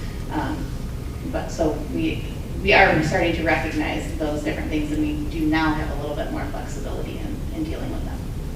So as a little bit of follow-up, if someone arrives to that crisis stage and they're, say, at 25% or less of the tank, how much time until they, from when they apply to when they get assistance, and are they going to be in trouble by the time the assistance arrives or not? That's kind of my question. Okay, and that's maybe more DHS, but I'll try to address it. So they do have a kind of a 10-day standard of promptness that they have to follow up with. So really it depends on how quickly is the customer getting back any verifications that they need to. So is the customer providing all of the information they need to provide? And then is there a co-payment that they're required to pay? So if they haven't made any payments for their energy in the past 6 months, they might have some kind of co-pay to make. Or if they're, the need kind of outweighs what they, or the fill outweighs what they qualify for, basically. So it's $600, but they only qualify for $400. They might have to come up with that $200. So some of it's how quickly, can they come up with that, and that's where we partner with the MEAD grantee. So I don't think it's quite as quickly as it is with DTE and consumers, where they have an interface. As soon as the customer applies, it puts a hold on their account, so they're prevented from being shut off for 30 days. So it is, I think, an issue that we're definitely looking at. I don't think it's as seamless as it could be. We're definitely open to working with any of the propane companies to kind of improve what that looks like. DHS does prioritize households who are at extremely low levels, or that might are in danger of running out within that time. The LIHEAP assurances stipulate that they have to resolve that within 48 hours, or life-threatening crisis within 18 hours. So if they're completely out, they have to either find somewhere else for them to go, or to get them fuel again. Sorry to keep going. So, typical propane customer with means is going to pre-buy, perhaps be in a budget program. And as a result, they get lower unit prices for propane than if they purchase on the spot market at the moment of need. So it sounds like the people who are in need of assistance wind up being forced into the spot market and paying higher prices, correct? Yes, which is something that we're working on avoiding, for sure.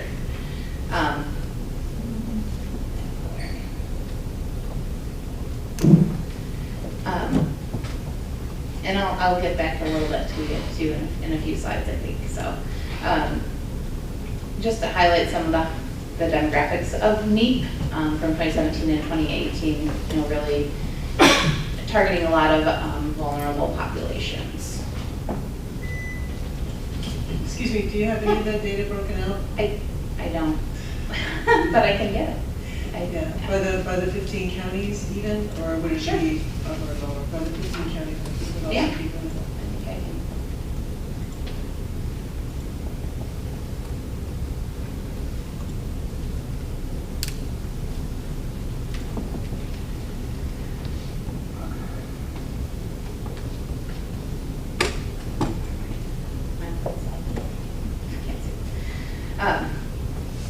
So some of the MEAP goals include helping, obviously, low-income households stay safe and warm while moving to self-sufficiency, while providing compassionate service, increasing accessibility. We want to steward the tax and ratepayer dollars responsibly. How can we, use the funds most effectively, provide the biggest impact to the largest number of households possible, and while targeting vulnerable customers, who may include, propane customers, seniors, small children. And then we're also looking at developing and testing creative methods for serving households who are very low income, so 0 to 20%. What does that look like? What's their, we recognize that an affordable payment plan for someone with that level of income may not be affordable. And so, how do we reach out to those households and really help them move toward self-sufficiency, being able to be responsible for their energy usage. One of the things I already mentioned was that we coordinate with state emergency relief. So through the MPSC, and our grantees, we ensure that the organizations that are providing the MEAP assistance are registered in the 211 database, so that they are eligible to, they have to become a navigation, referral, or access partner to be able to help households to move through the DHS process, because we recognize that not everyone is necessarily trusting of the Department of Health and Human Services, or things like universal caseload have kind of turned them maybe off from it a little bit. We want to empower our grantees to be able to work with households to help to maximize the funding stream. So the state emergency relief is really for households in crisis. So we need to, if they're in crisis, to maximize those dollars in order to help move them to self-sufficiency with the utilization of the NEED funds. We have deliverable fuels are funded to the extent possible allowed by law. We have to return the funds to the region that they're collected, so the service area from which they're collected. And historically, we've done about 9% in deliverable fuels. That's across the state. One of the other goals is to provide energy assistance and then other services. So developing a self-sufficiency plan for each household, recognizing that plan will not look the same for each household, and then including what resources they may need, what services they may need to be provided, and then utilizing that plan for each household. So we really give, and it's a tall order for the NEED grantees for sure. Jamie, can I ask a question on that slide? Sorry, just like wincing every time. No, you're fine. I feel like I just breeze through. So this is great. This is so helpful. It's just such a complicated world, and we really appreciate you helping us understand the work that you do every day and navigate it. So your bullet around distributing funds to eligible households, and obviously propane of immediate interest, the energy infrastructure across the UP of greater interest, but upfront to us immediately is the propane discussion. So you say agencies can lock in those propane prices early in the season. Can you talk a little bit about what that part of the program looks like? So that's really on an agency basis. So we have one, and I don't, you guys have you had success with that before? I know that our True North Community Services has had some success with working with the providers to lock in those prices at the start of the season. Yeah, you're not storing it, right? I mean, it's just, right. Okay. It's just locking. But yeah, if you could talk about it a little, that'd be great. The Superior Watershed Partnership is currently reaching out to 21 propane providers throughout the UP to try to lock in rates for this next grant term. And we've only had one come back willing to do it at this point, but we're still working on it at this time. So I think it's not for a lack of trying. Sure. But that is one thing that can help these people because, as you say, they're paying that market price rate on that day. Tanya, can you talk a little bit more about that? Is it like a bulk program where you're working with your clients and then saying, hey, I can bring you 100 customers? No. It's difficult for the propane providers because what we're asking them to do is lock in a rate, not knowing who the customers are going to be because we don't know who's going to apply. So we're asking for an overall rate for all clients. Yeah. And then they're looking at the history of what we've done with their company in the past 6 years. So it's difficult for them to go on with it without knowing, hey, you're going to put this person on this plan when we just don't know. Okay. And they have to be at 25% or below each time they apply, so it's not like they can just get an auto fill. They have to come back each time. And so one of the things that we are looking at, which is in a future slide, but I think it's most applicable here, is that I think our division director is really interested in having some kind of affordable payment plan pilot where they could be, on a budget where they could pay a monthly payment to the propane provider, and the grantee might make up the difference between what they're paying and what the actual budget amount is, so that they are more secure, energy secure for the winter. Thanks, Tom.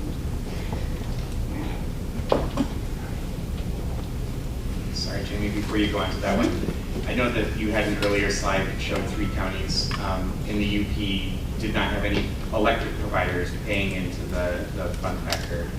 On the last slide, it said that you have to return the monies basically to the geographies from which the monies come from. But that's not we're not overly specific on that, right? Even though there's nobody in Chippewa County, for example, that contributes on the electric side, there is money flowing to Chippewa County on the heating side. Yes, yeah, yes.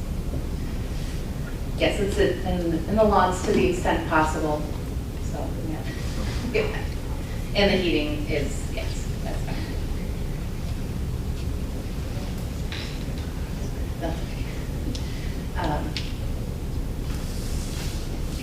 I was just going in, I think with this one, just a little bit more detail about our coordination with SER that we talked about. So kind of had the perfect storm last year with changing from the LACI funding used to go directly into MEAP, and the MEAP providers would administer some of the crisis LACI dollars. And we shifted that back to the Department of Health and Human Services to do. They have the resources to do the initial eligibility determination. They can, do Social Security number checks. They can check for other sources of income that the grantees weren't able to check. I think over 85% of the households that were receiving MEAP were also, known households of Department of Health and Human Services. So we're really, they were applying there, and then they were applying for MEAP and providing all of the same information. So to really try to operate more efficiently and use the funds as they were intended. We did that, but at the same time, DHS rolled out their integrated service delivery, which I think has been working well at the new MyBridges platform, where it's more user-friendly, customers can apply more easily. But that also came with then the universal caseload, and part of, in my opinion, with the universal caseload, we saw a huge jump in the number of customers that had to apply through DHS. And so that happening at the same, they set universal caseload up for what they had before. And now I think, I have an increased number. I think they increased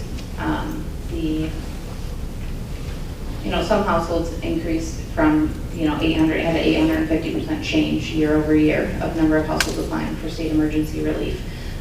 So that's a huge change, and then for them to be going through universal caseload at the same time, they were expecting 2 households, 17 households applied. It really slowed things down. So I am hopeful that they will get it straightened out. I think the director of, Department of Health and Human Services said, well, let's pump the brakes and figure it out. This year we don't have any of those changes, so hopefully things will run a little bit more smoothly. Connie will keep me informed, I'm sure.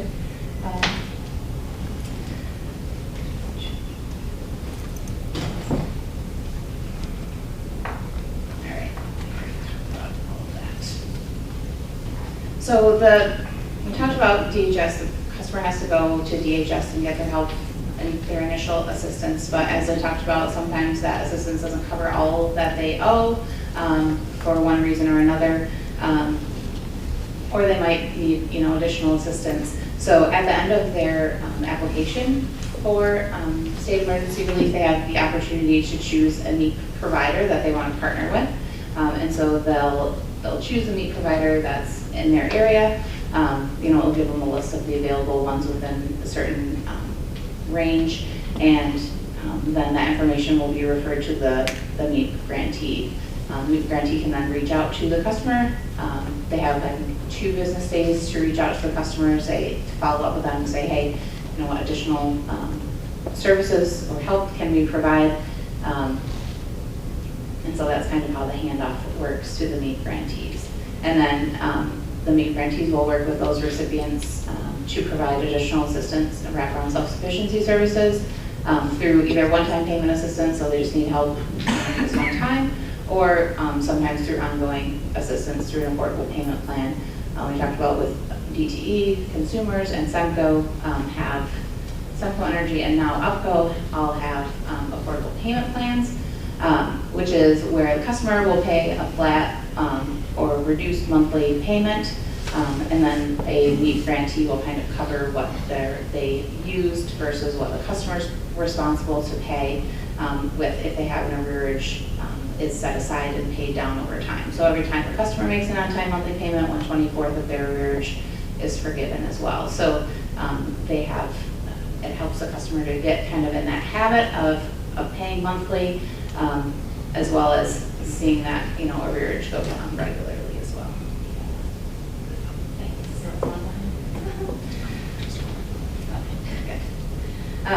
So right now, there are 3 different models of affordable payment plan, which if in certain areas of the state can be, confusing for the grantees, for the customers, for us at the state. So we're kind of phasing in one plan, moving to one specific plan, so that any participating electric company and any natural gas, company can participate and implement, and we'll already have the structure in place. So UPCO is planning to implement for this current year, and they're following the current model of SEMCO, so we're not adding yet another iteration. And then Great Lakes Energy has also expressed an interest in implementing, and they're piloting with non-MEET funding with True North this year. And depending on how that goes, then we'll roll that out to all the grantees as well.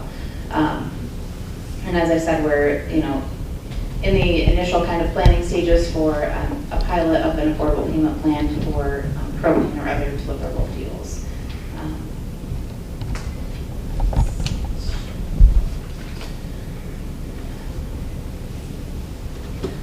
So the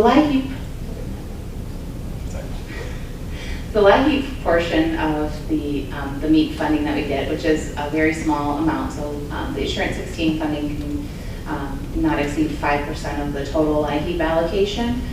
So it's right this year and last year we received $5 million in Assurance 16 activities. So divided among 9 grantees isn't a lot per grantee.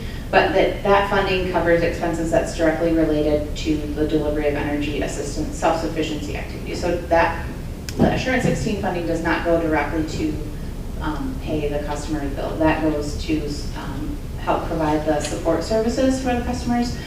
So that would be dealing with like a needs assessment and referral for any other needs that they may have. Vendor advocacy, which could be working with a propane company to lock in a rate.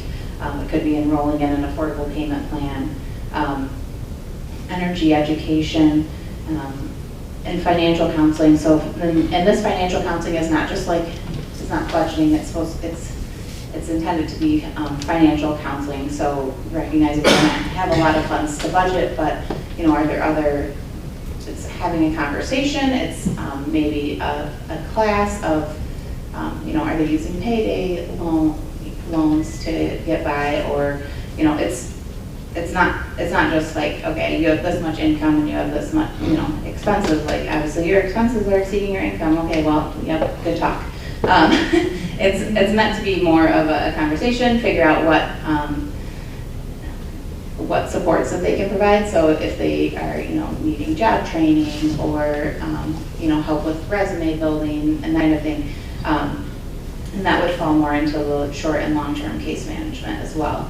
And so short-term case management would be, maybe meeting a couple of times or even one extended period of time, and then long-term case management would be over 3 to 6 months, where they're meeting with someone that, might be something a bit more intensive.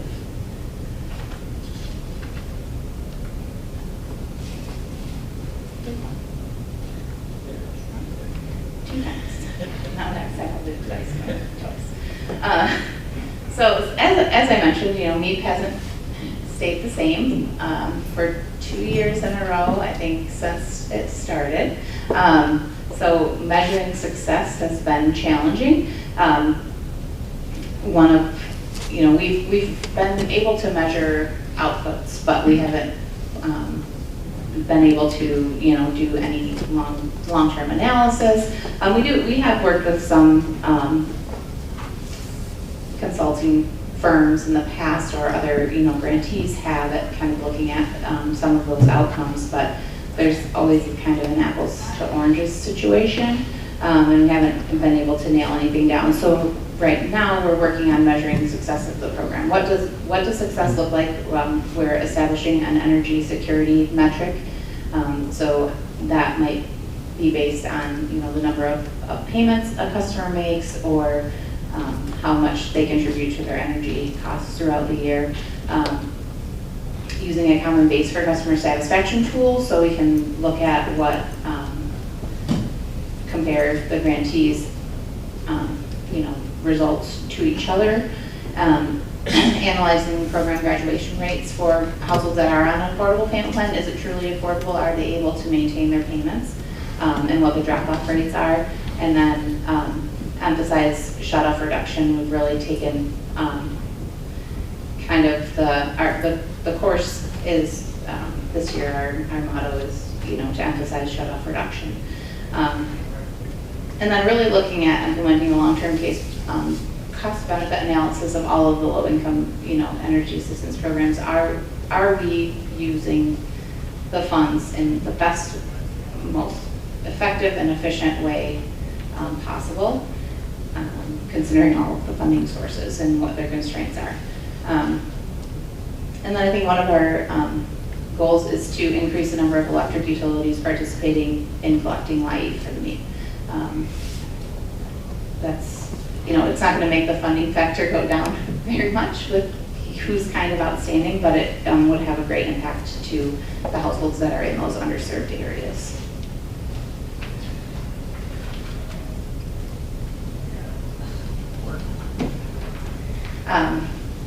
So just kind of wrap up with our we had our NEAT work group that we started last year. We initially did that because we knew it was going to be a challenging year. There were major changes to energy assistance as well as the processes at DHS, and so we wanted the grantees and other stakeholders to have an opportunity to provide feedback and to kind of tweak the programming and make sure that it is working as designed. Really had a lot of feedback. We were able to mitigate some of the issues that came up right away. DHS was really good at taking those problems and trying to do as much as they could to resolve them fairly efficiently for DHS, I must say. And then after the first 6 months, we had to move more into focus to planning for the upcoming year. So this year that started today. And then now after 1 year here, we're shifting the focus more to success metrics and then fine tuning the processes and that is it.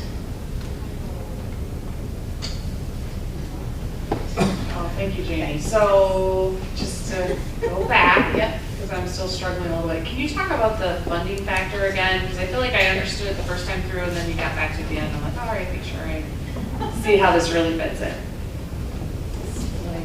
What do you want to know about it? So the funding factor has implication in how dollars are spent, okay.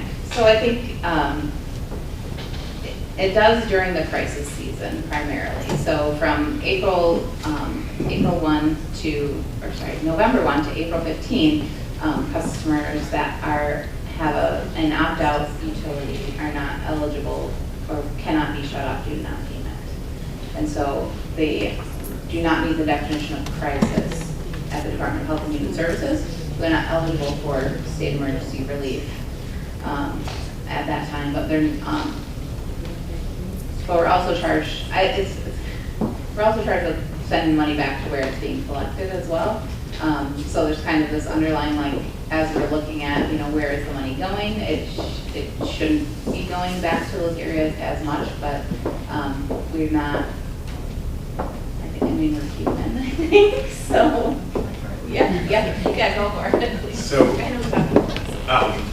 there's this $50 million fund, and it gets divided in terms of customer bills by the utilities that agree to collect it. And it's a voluntary thing, utilities have to agree.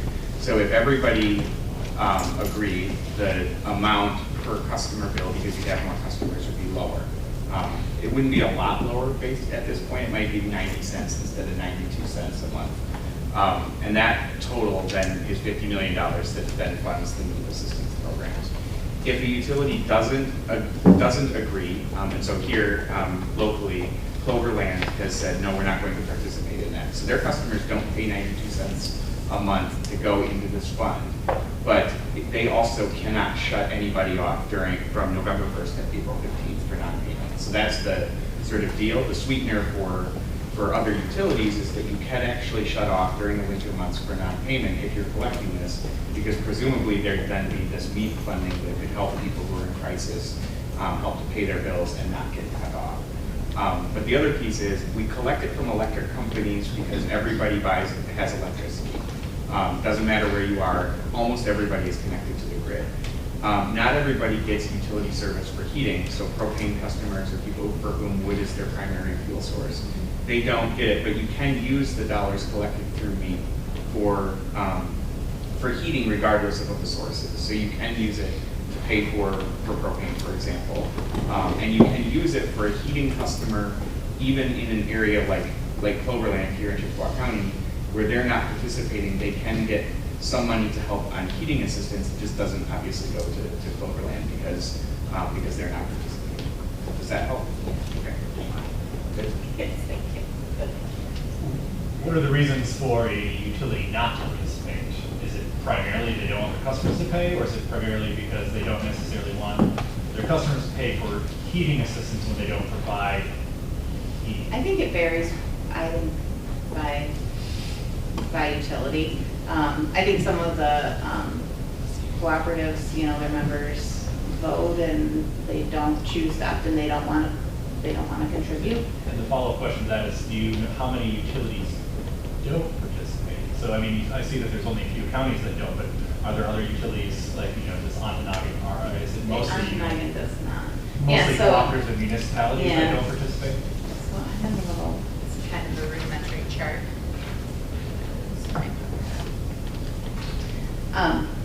But if you can see, the yellow is all where there's partial coverage of the county. So most of the opt-out providers are in northern Michigan. So that's mostly Cherryland and then Cloverland, and then mostly the UP. And then I think there's a couple municipalities that don't opt in. So on our michigan.gov/energy grants, there's a list of all of the opt-in and opt-out providers as well.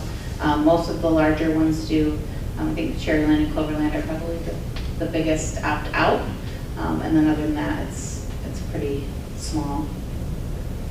Marquette doesn't opt out, and Marquette opts out. And it was in the meeting, it was very much seen that, well, we take care of our own and we're not sending money to Lansing.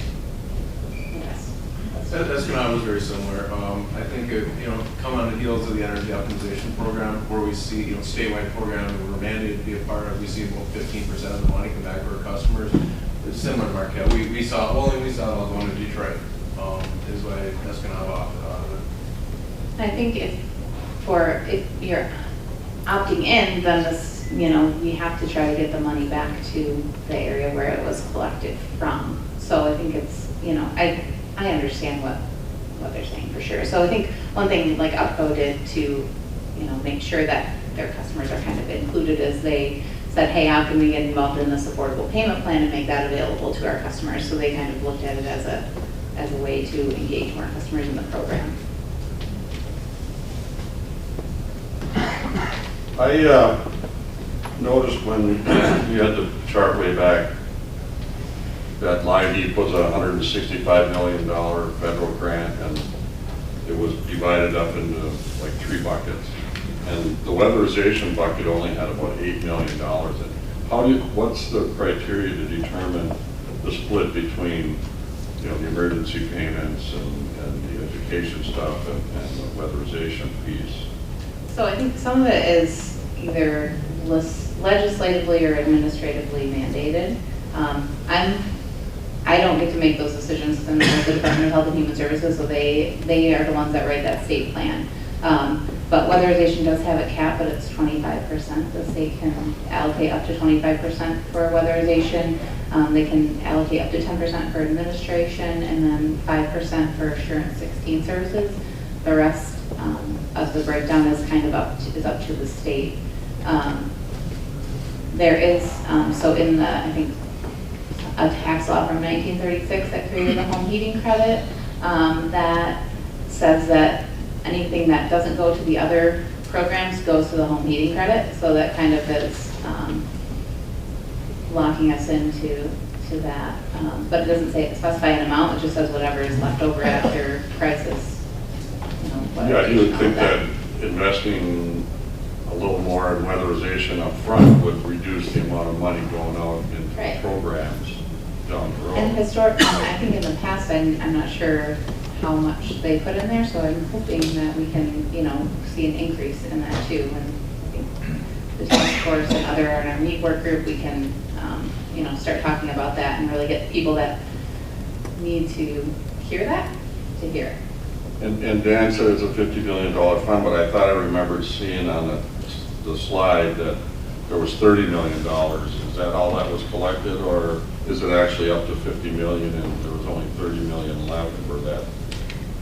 I don't remember which slide that is. Yeah, that's the LIEAF, life. So LIEF is 50 million, so we actually had 55 million because we had 5 million of Assurance 16 money that went to there. Saw the 30 million. Yeah, maybe I just, I think it's at 50.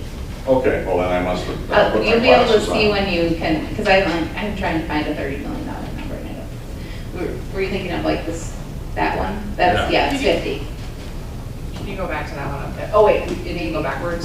Anyway, okay, we'll make sure everybody's got slides. I was curious too. It's hard to read over here. Yeah, totally. Yeah.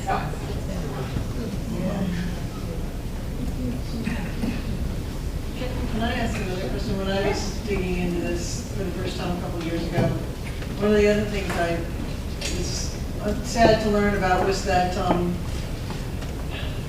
kind of shorthand, if a roof won't keep the heat in, you can't work on the house. So a person who really needed help to fairly steward the dollars, if a home was seen as not improvable, you didn't improve it. Right. You being, in general, this was a couple of different funding sources. And so there was no way to help people who lived in the worst houses. It was kind of what I came away from. Is that right? Still the case? I think somewhat, just due to the limited nature of the funding. Because I don't work in that space, I don't want to speak for them. But I think they really rely on like the community action agencies to kind of partner any other funding. So lag heap weatherization can only pay for certain things. DOE can only pay for certain things. So lag heap weatherization may be able to pay for a roof when DOE wouldn't, or vice versa. And so we're really trying to get them to use, you know, break down the walls between those funding and be able to use them together. I don't know if you can deal with any of that. Yeah, and so in particular, I think in the EP situation where there's the transient nature of a lot of folks, but then there's the folks who are living in a home because that's the sole asset that they have left, the older folks, and they're living in these older homes that really need to be improved, that, but then the funding isn't there because it's not wrong in the right way. Right, yeah. That's what I came away with, and untangling some of these not so, yes, thank you for all you're doing to manage this, and present it as cleanly as you can. It's a very complicated, unfortunate situation when they've said, like, here's the houses, here's some insulation, go. Right. Yeah. Great, other questions for Jamie? Oh, sorry, please, Mike. Yeah, Jamie, you said about the 951,000 households in Michigan eligible for assistance. Our first charge here is look at propane, and the London Economic Study said it would increase 10 to 35 cents a gallon, something like that. Do you have any idea how many more households would become eligible that we were to see an increase in propane costs like that? And then would that dilute the fund amongst that many more houses? I don't know right now what that impact would be. But I think, yeah, as the need for assistance, the dollar amount for assistance goes up, then the number of households would lessen. So it is something to consider. If the number of households that needed, had incomes that were, there were more households, obviously, that needed it. Is it more income driven or cost of propane driven? Well, just the eligibility portion is income driven. So they, have to be at or below 150% just to, kind of meet the minimum qualifications for eligibility. and then have to be experiencing a crisis. So a past due notice, less than 25% of their fuel tank. And then on the electric side, I'm in the city of Escanaba, and on electric parts, we do more of the construction. We have a central utility office that does water, wastewater, garbage, taxes, electric. But I've heard them say a number of times, and probably not your level, maybe not your level of time, that a lot of times people won't get assistance from the community action agency until they're actually shut off. Right, and in the past. Why is it? Because it seems like it's a huge waste of Yeah. time, and they end up with a lot of reconnect fees. Right, before MEEP started, the definition of crisis was that you had to be shut off. And so, there's some holdover, I think, from that where people, and sometimes they don't know that they just have to be past due, so we try to, do outreach and encourage people to apply before they get to that point. But some people, they're not going to deal with that emergency until it's, an emergency. And I think that's some of the reality of it. And hopefully, I would, like to think that we try to get the processing times down enough where it wouldn't be because they weren't, processed fast enough that they were disconnected. Okay, because we do a 3-day notice, a 1-day notice, and not Right. another time because we opt out, but so they get a couple notices, and at least they still lots of people get shut off. Yeah, I think really encouraging them, even, if they call you guys, to encourage them to apply, even if they're past due, or I don't know if there's something that you can, even, if they're 10 days past due or something, to send out a thing, if you're having trouble paying your bill, make sure to apply early. It can take time to process an application. Thank you. Can I make a? Yeah, please. I just wanted to let you know that all the St. Vincent de Pauls in the Escanaba area are going to participate this year. So you can send your clients over to them to take care of all their self-sufficiency requirements. They can learn how to apply for SER on April 1st. They can connect with Superior Watershed Partnership or another MEEP agency so that when it comes time, they're ready to get their assisted on April 15th. Right, because April 15th is the day. We And say they can- all winter, and They can apply as early as April 1.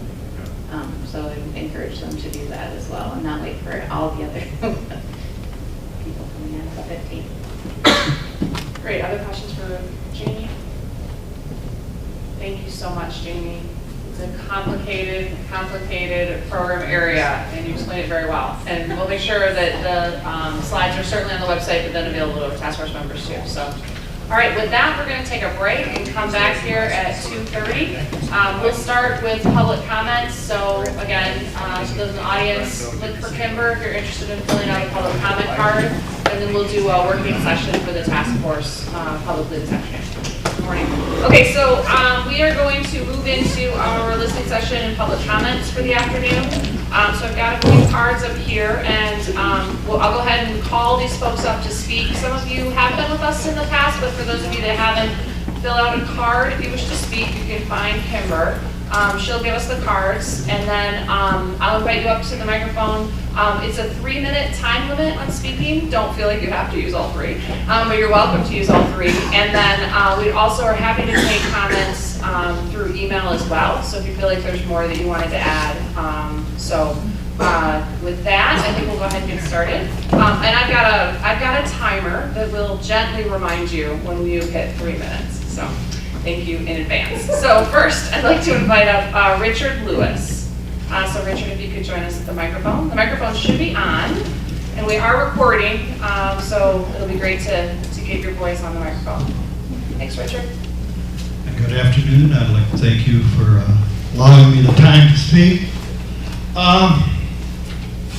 I was looking at this view here. St. Mary's River, first off, I should tell you, I'm a resident of this community. My family has lived in this area for 80 years. In Ontario, they've lived for 200 years, and in the Strait of Mackinac, 10,000 plus years. So I'm kind of a resident of this area, the Upper Peninsula. So what I was saying was that, the Upper St. Mary's and the Lower St. Mary's River, there's a 21, feet drop in difference And all that water has just been flowing there for thousands of years. Some have harnessed it, not much, a little bit on the Canadian side. But also the man-made canal here that goes through this town.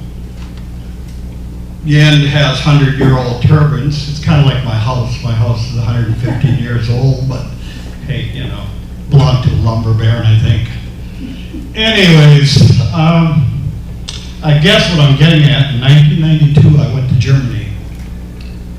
You know, being, I guess, curious, wanting them to find out about weather conditions like here in the UP. Their interest was doors and windows. As long as we have good doors and good windows, hey, we're insulated. You know, the roofs, they'll last hundreds of years. I said, well, what do you do for energy? We use the wind, old technology from the Netherlands, you know, different materials. We use solar to light, solar panels. This was in 1992, 27 years ago. You know, alternative energies, it's nothing new. The country's about the size of Ohio, you know? But the imagination and the innovation of that country is light years ahead on this side of the ocean. I guess my question to this task force would be, what alternative energies and resources is this task force willing to explore now and in the future? Because there are a lot of people that are concerned, you know, about businesses, livelihood, where they live, fresh water, you know. But anyways, that's, you know, like I said, for alternative energies, you got your wind, your air, your sun. You know, Barrie, Ontario is a distributor for solar panels. There's another one in Minnesota. You know, I don't know why we're doing what we're doing here. Well, both sides of us are, you know, doing other things. I just don't understand it. But hey, thank you for your time. Great, thank you, Richard.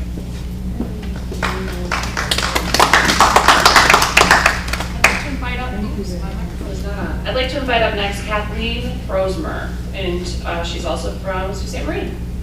Kathleen.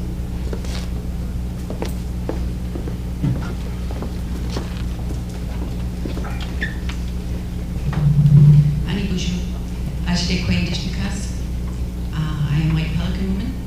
I am the Environmental Program Manager for the Sault Ste. Marie Tribe of Chippewa Indians. We have about 12,000 members across the eastern half of the Upper Peninsula of Mcshane.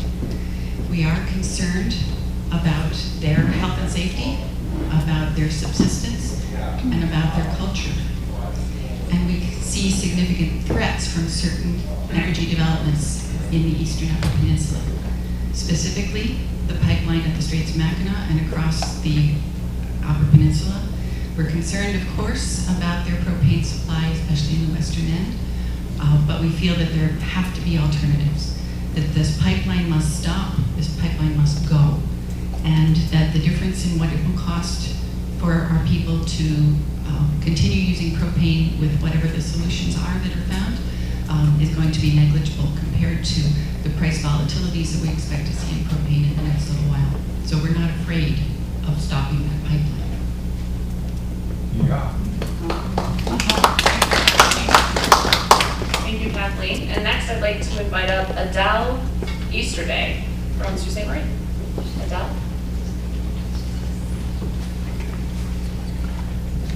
Thank you. It's just going to be a broken record here. I care very much about safe alternatives for energy, and mostly because I'm so worried about insurance. And it's been said that neither country has insurance companies that are going to take responsibility for a tunnel with gas, electricity, oil, and bulwarks running through it, much less the 66-year-old pipeline that's down there now. So my question is, what's going to happen if the worst imaginable happens, or even close to the worst, and we have no insurance because the U.S. will not give insurance for that? Canada won't give insurance for it. So we have no insurance, and it all blows sky high. What happens? Well, the answer is taxpayers will be responsible for a spill cleanup while Enbridge declares bankruptcy, just like the Sacklers and the opioids.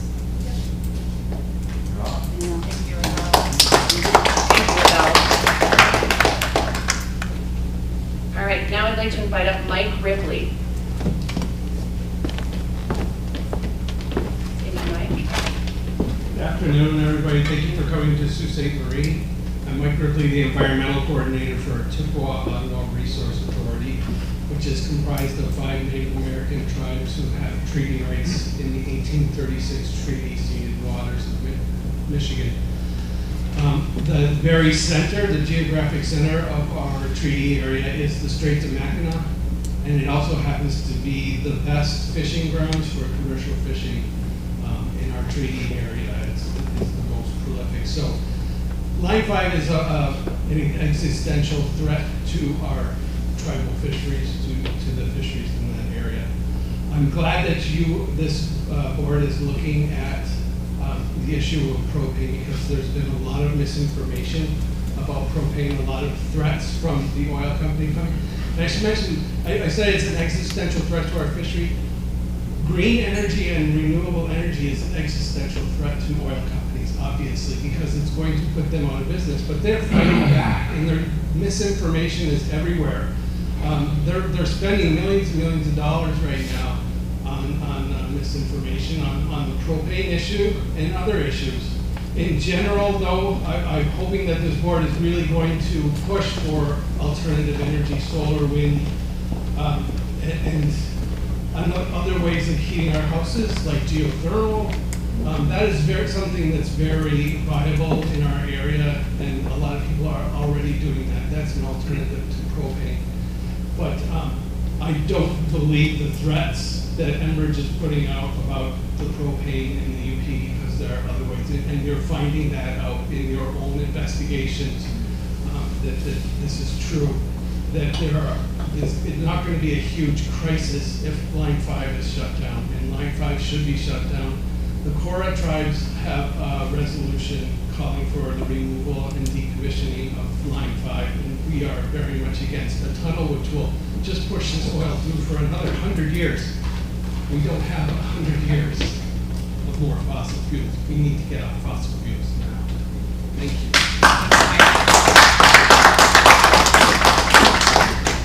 All right. All right, I'd like to invite Annabelle Dwyer up, please. Annabelle? A repeat customer? Nice to see you again. Thank you. Good afternoon. Can everybody hear? I'm actually having trouble hearing. I suppose it's because I'm old. I've been through this a lot. You sound good to me. But thank you all for serving on this task force. It's nice to have a governor who's sympathetic, so when we come in front of people like you, we can actually encourage some steps that might be taken and resolve these issues.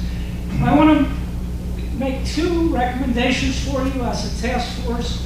First of all, just following your executive order, the governor has made it clear that there is some urgency involved here in the propane issue, that 25% of UP residents who rely on propane can get them delivered through a single pipeline fund. Now, this is the important part.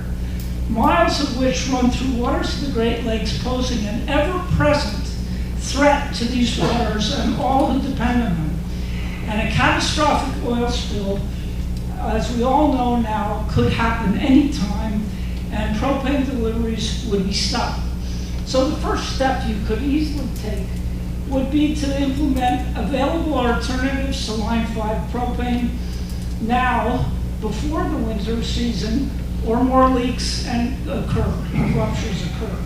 I know your deadline for the propane alternatives is March 31st. That's too far away, and it's unnecessary. I think you can make a resolution, because you have lots of material in front of you, or you should, that shows you that there are viable alternatives, that research has been done for many of us for many years. The flow reports and various things that you have. I think you need to act on that. The other reason is reasons that, and something else you have, you can recommend closing line 5 now because Enbridge does not have adequate insurance coverage or financial assurances for line 5. The energy transition to renewables requires time and money. If Enbridge will not take the $6 to $20 billion risk of more spills or ruptures, neither can the state of Michigan or you. Now, I would like to just hand you some remnants of the fossil fuel industry. This pile of sand, which is covered with oil, I picked up in Tawa City just the other day. It's wrapped in a piece of plastic that you'll find all over the Great Lakes. We do not need more of this. We can get to renewables, and I would like you to picture this in 700 miles of the shore, and then act with.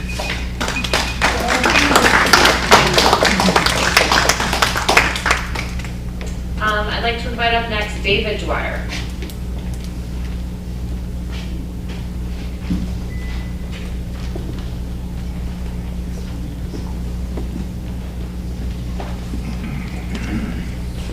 Hello, and thank you for inviting me. Annabelle says she's old. Well, I'm 1 year older. I wanted to point out also that the Great Lakes now holds 21% of the world's fresh water. I say that because it's due to climate instability. The Paris Accords are designed to limit global warming to 1.5 degrees Celsius. These plans call for a reduction in greenhouse gases by 60% by 2030. That's 10 years from now. The proposed pipeline tunnel will take up to 10 years to build. So, what do? We need to begin the conversion to carbon-free renewables now. This means not just for electricity, but for home heating. Here's where the Energy Task Force comes in. Think about accelerating the weatherization programs you talked about this morning. Think about replacing propane with electricity generated from renewable resources. Renewable resources are now cheaper than fossil fuels. Think about replacing propane with geothermal. Think about low interest or zero interest loans so these activities can be done. And the question I have is, are we part of the problem or are we part of the solution? It's up to us. Thank you.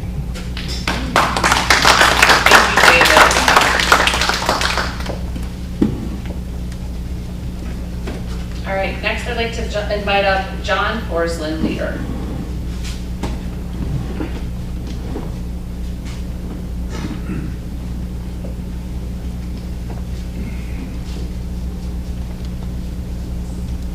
John, it's from Marquette. Thank you. Thank you, John. I think I would have been more comfortable with the microphone back there. Sorry about that. First of all, I want to thank those that have spoken before me because they've taken a lot of the hot stuff on mine. I can be more rational, perhaps. Marge and I represent today the Climate Reality Project, a network of over 20,000 leaders and presenters active in 154 countries worldwide on the climate issues. Our ultimate objective is to keep it in the ground. Oddly enough, when I'm a DNR retiree, but in my earlier career, worked for DSS, and I was one of the technicians that implemented the HNU, heat utility switch, for DSS cases way back in the 70s at some time. And part of that was motivated by the discovery that somebody might have a $250 case grant and food stamps perhaps, but they had a $400 utility bill. And so where were they? And that was part of the motivation for all of this that we've been chatting about. It hasn't, and I want to thank Mike Crucy and Jennifer Hill for bringing up the queerness that goes on behind those combinations of sources and results. Yes, weatherization is a big deal. I've sent you some email comments on this already, but I want to reemphasize there's no point in putting power to a house that simply isn't going to hold it. And so we've got to come up with some way of dealing with that.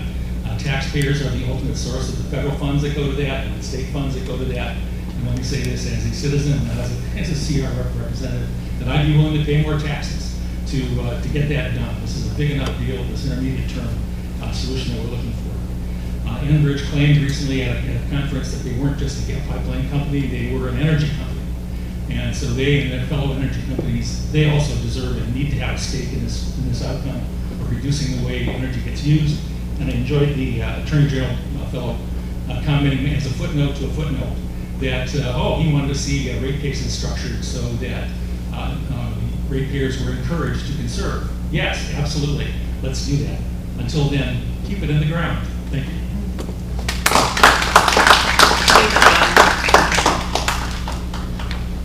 Next, I'd like to invite up Maria Cantarero, sorry, my apologies.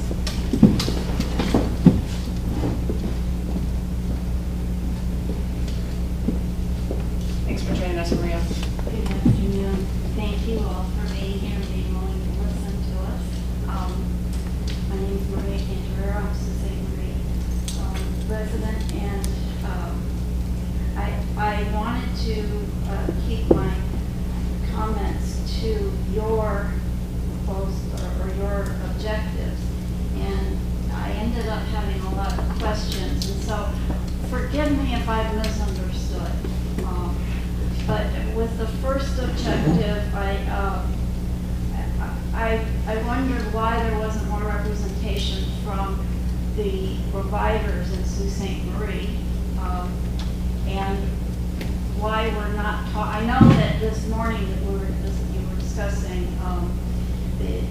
meeting the needs of people who can't afford their utility bills, but I would have hoped that you would have been talking about the very high and rising cost of electricity throughout the UP, not just, I understand that the folks over in Marquette have had a really rough time, but 5 years ago, I paid $100 a month on a house that I had worked very hard to make totally energy efficient, and now I'm paying $150. 5 years went up 50%, and what does Colville tell us? They said because we can, because the legislature allowed us to.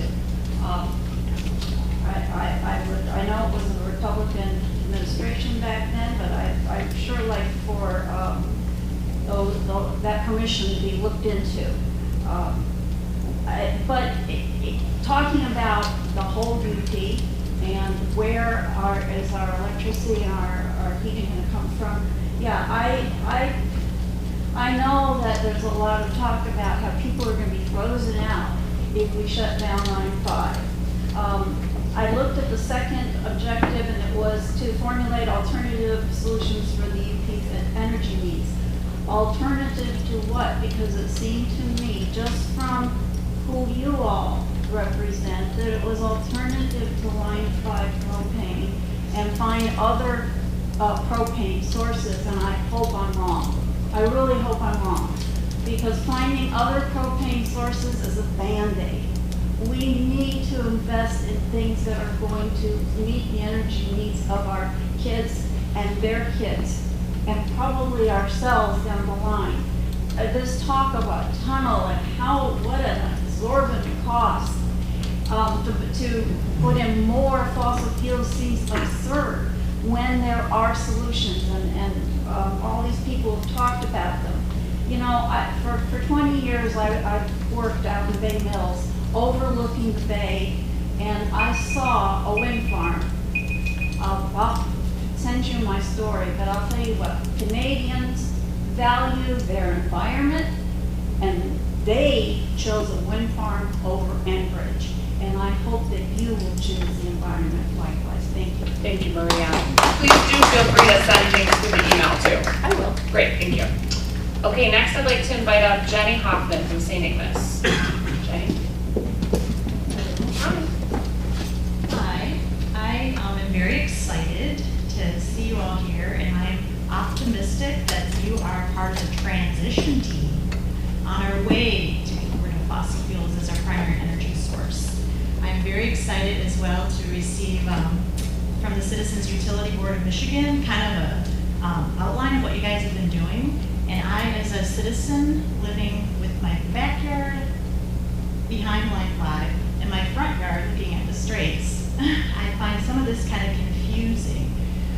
So I'm just trying to reiterate that the 25% of us Upers that need propane are really, it's really 22,000 households. So we're talking about 22,000 households in the whole UP that depend on propane for our primary energy source. That makes it sound not as a crisis as it's led to be. So I wanted to clarify that, and I did some of the calculations. I use about 1,000 gallons of propane a year, about average. And I use about 800 gallons of gas for my car, about average. So we're looking at this crisis as very myopically. So with that in mind, I also found that from some of this data that was provided, that the Line 5 oil really only accounts for less than 1% of the MMBDLS that Michigan needs. So we're not talking about all of the needs of Michigan, we're talking about just the UP, a very minor part of the propane that you're looking at.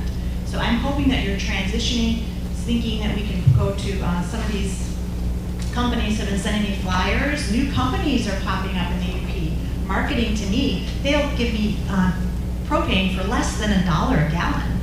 Now, one of these companies is from downstate, so the idea that there's not going to be any transition period and we're going to be in crisis is kind of a misnomer.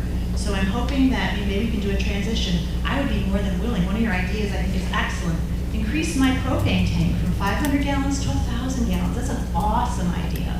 Let's try that. Let's see how the market flows. I have actually signed contracts for a year. I'm guaranteed a year at a specific price point from these companies. Why don't we try a year? Why don't we try some of that, some of those good ideas that you mentioned? So I want to thank you for your data and how you're sharing it with us. And I think this can be done. So thanks.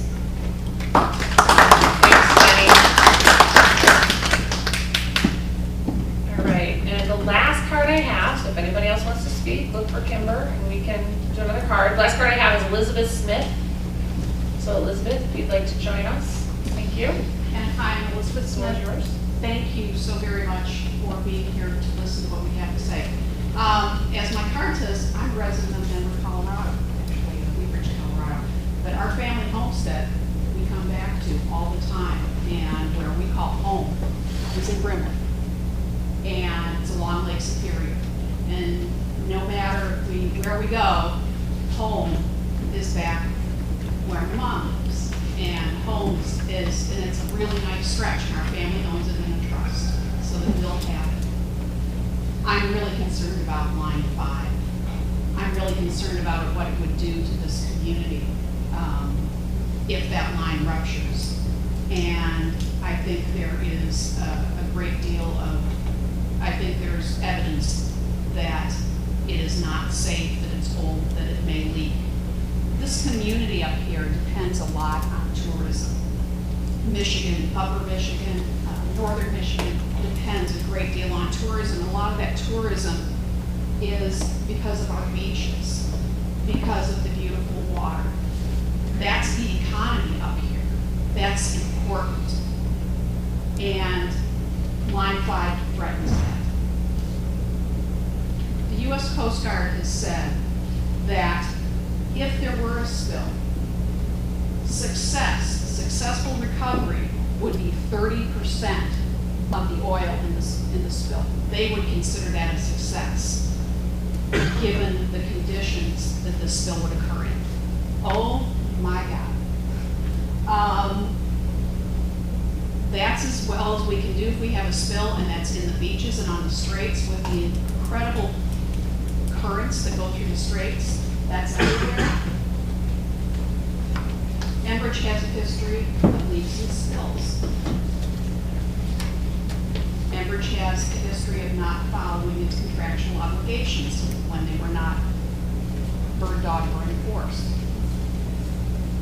Enbridge's alleged pipeline benefits, the benefits of Line 5 to the UP and to Northern Michigan, are far, far outweighed by the risks that Line 5 present to people like me and all of the people who love this area, have relatives in this area, live in this area, depend on keeping their businesses open with tourists coming to the beaches. Thank you very much. Thank you, Elizabeth.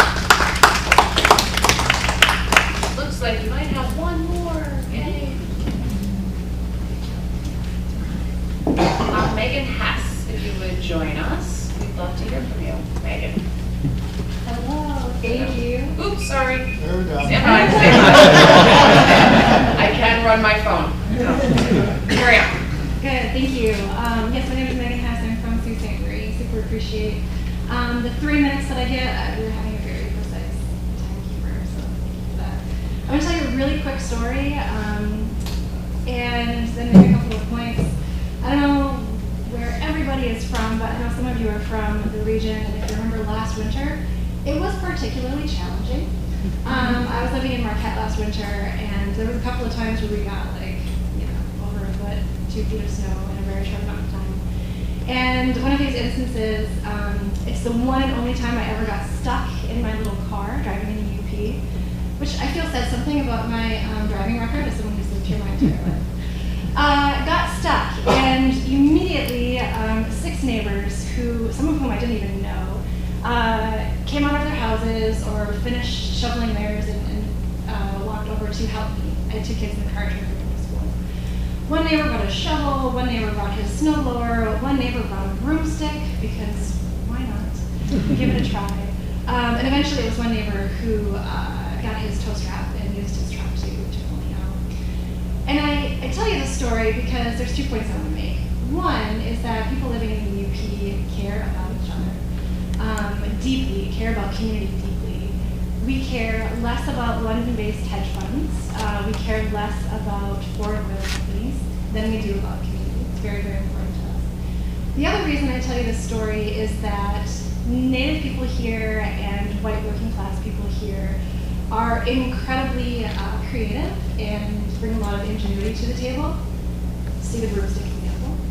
And so I feel like we are at a place where local control over our energy future is very important to us, where we can, that we have the creativity to build something new and green and sustainable and durable, that we can follow indigenous leadership in all of this, that I think is very important to us regionally, and that we do this in a way that feels good to the local economy and where this green energy infrastructure is built by organized workers, union workers. So just wanted to share that story with you and tell you a little bit about the values that we have as this community, and thank you for your time and for coming in today. Great, thank you. That brings us to the end of our public comment. Okay, so thank you everybody. I just wanted to mention too, we've included public comment in the end of each of our task force meetings going forward, and so this is the second that we've done with this format. The next one is November 13th in Escanaba. And the idea behind that was to create opportunities for people that were in those local geographies to be able to not only hear the work of the task force, but also to give feedback. So I would invite you to take a look at our website, which is michigan.gov/UP Energy Task Force. I'm looking at Kimber to make sure I'm saying it correctly. She's nodding vociferously, so I had it right. What you can see there are the previous agendas, the previous minutes, and all the previous presentations. So to some of your questions, you might find additional feedback there. And then also know that this meeting is one in a series, and so it will illuminate a little bit more of kind of the way the task force has structured our work in order to get us to the March 2020 deadline and then also the March 2021 deadline. So just a little bit of feedback for everybody. But thank you very much for taking your time to be here with us today. We all very much appreciate it.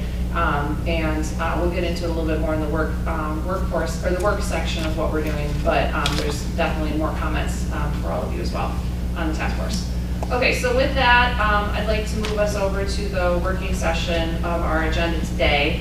And start off just by saying the working session from the agenda a couple of weeks ago was really productive. And I think a helpful primer to set up this meeting and then the future meetings upcoming. So today was really focused around understanding assistance programs and thinking through when we talk about the amount of folks that are potentially impacted by propane supply disruption, whether it's of a short duration or long duration, what type of assistance programs exist, and what could be improved with those assistance programs in order to think through recommendations going forward. So I certainly learned a lot from the presentations today. Hope everybody else did as well. So I guess where I'd like to start is I've got a few kind of like business things for us to do. But before we get there, I think it's useful to just kind of reflect on what we heard today, see what kind of open discussion we've got. And then Chris also had some data to share with us as well, which would be really useful if he's interested in doing that as well. So anyway, I'll just start there and see what kind of feedback folks had from the presentations we received today. Please, Mike Nystrom. So many mics today. I guess presentations were very informative for sure. I guess I would go to the public comments. We ought to have a presentation on some of the alternate energy sources. I know our focus is propane, but maybe there is some form of a alternate energy presentation that we can learn something from as something that we should be considering in our recommendations. What an excellent suggestion, Mike. I normally have good ones. I will say that given your fantastic recommendation, that will be the entire agenda for the next meeting. No, actually, that's what we were kind of already planning, was to do the next meeting around how do we think about alternatives to the energy future. So how do renewables fit into that? How do improved energy efficiency, use of energy efficiency resources, demand response, et cetera, fuel switching, heat pumps, geothermal. Like how do we think about this kind of from a big collective? So that was what we were thinking of the agenda for the November meeting.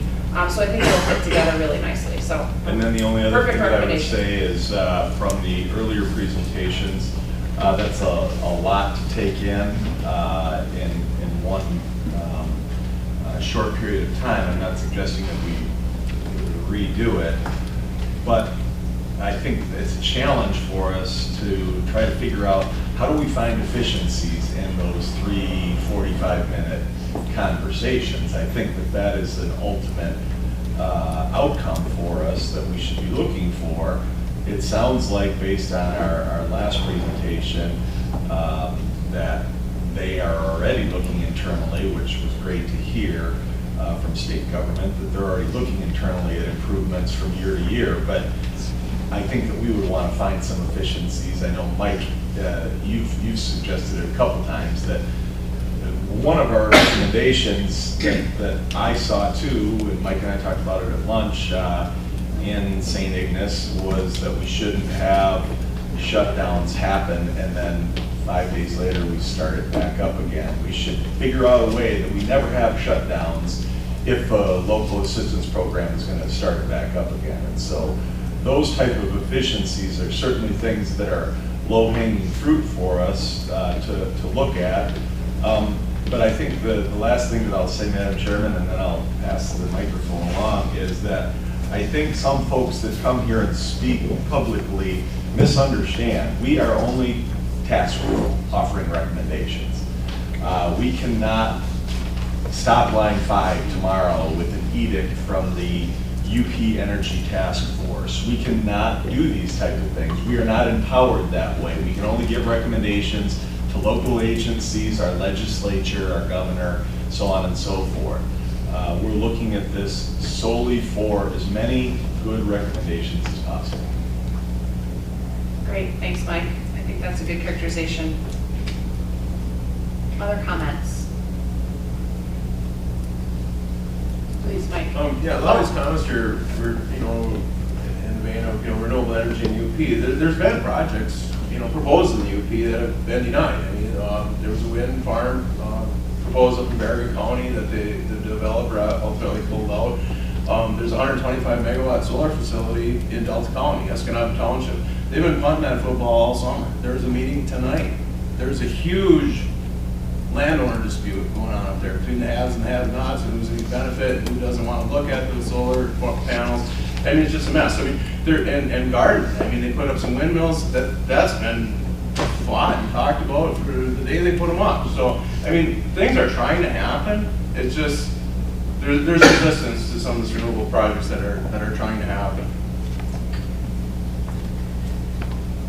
Spoken like somebody active in the energy industry in the Upper Peninsula. Yeah, and we did our 9.9 megawatt solar facility at Delta County Airport. No one could see it from their house. No one cared. We had zero opposition. It was a beautiful project. It's up and running today. Looking to expand it, and as soon as we use up all the property that's there, we will probably be looking within a year or two of doing a second solar facility within Escanaba city limits. It has been a very good project and cost effective, and no maintenance, and no emissions, and no noise, and it's everything it should be. I don't know, just a little bit. I guess I'm blown away by some of the opposition I've seen. I'm not in those people's shoes, but I can understand the opposition to especially the solar project in Delta County. I'm just really surprised by the opposition to it. There's a meeting tonight. It's going to tell us in 10 days.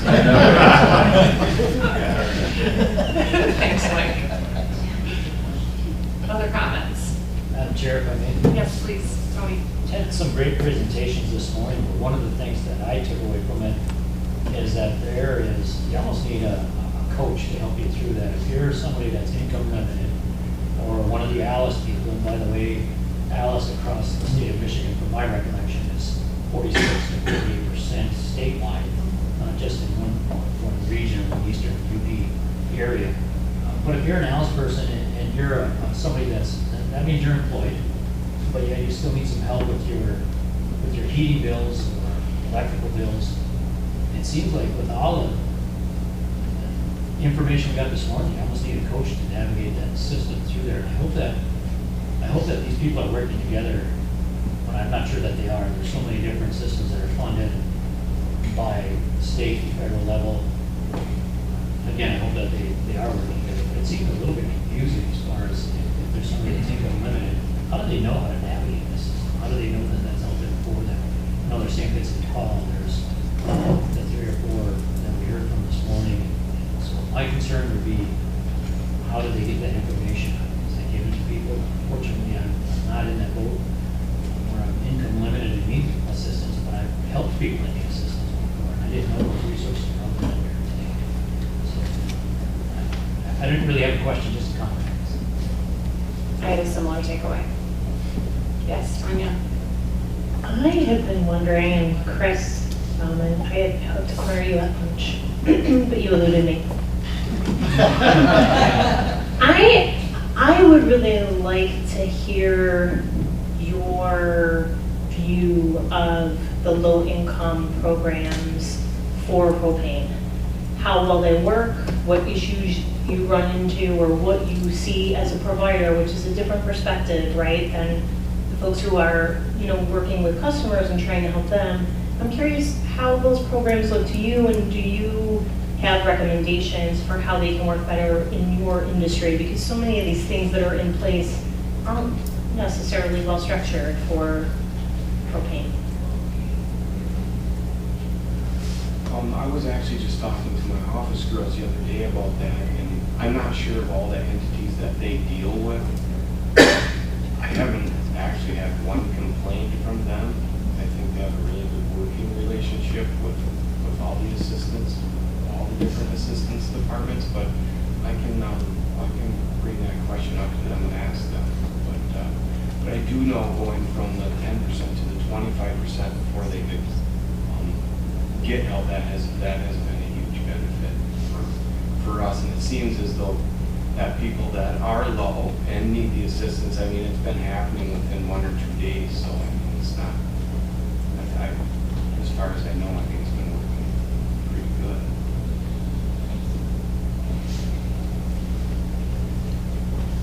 I just wanted to ask Chris a question on that. So Chris, kind of to Tony's point, to the combination of Tony and Tanya, do your guys send out like assistance mailings with bills? Do you guys ever get that from like a state or a local agency that, hey, if you need assistance, here's like a flyer that goes in the bills or anything?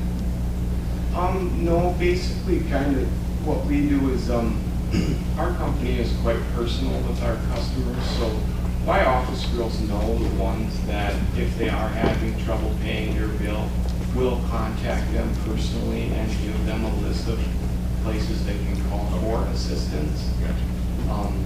So I mean, maybe we might be, as far as helping our customers, might be structured a little differently because we do it more personally. Sure, that's good. I mean, that's kind of how we've been operating.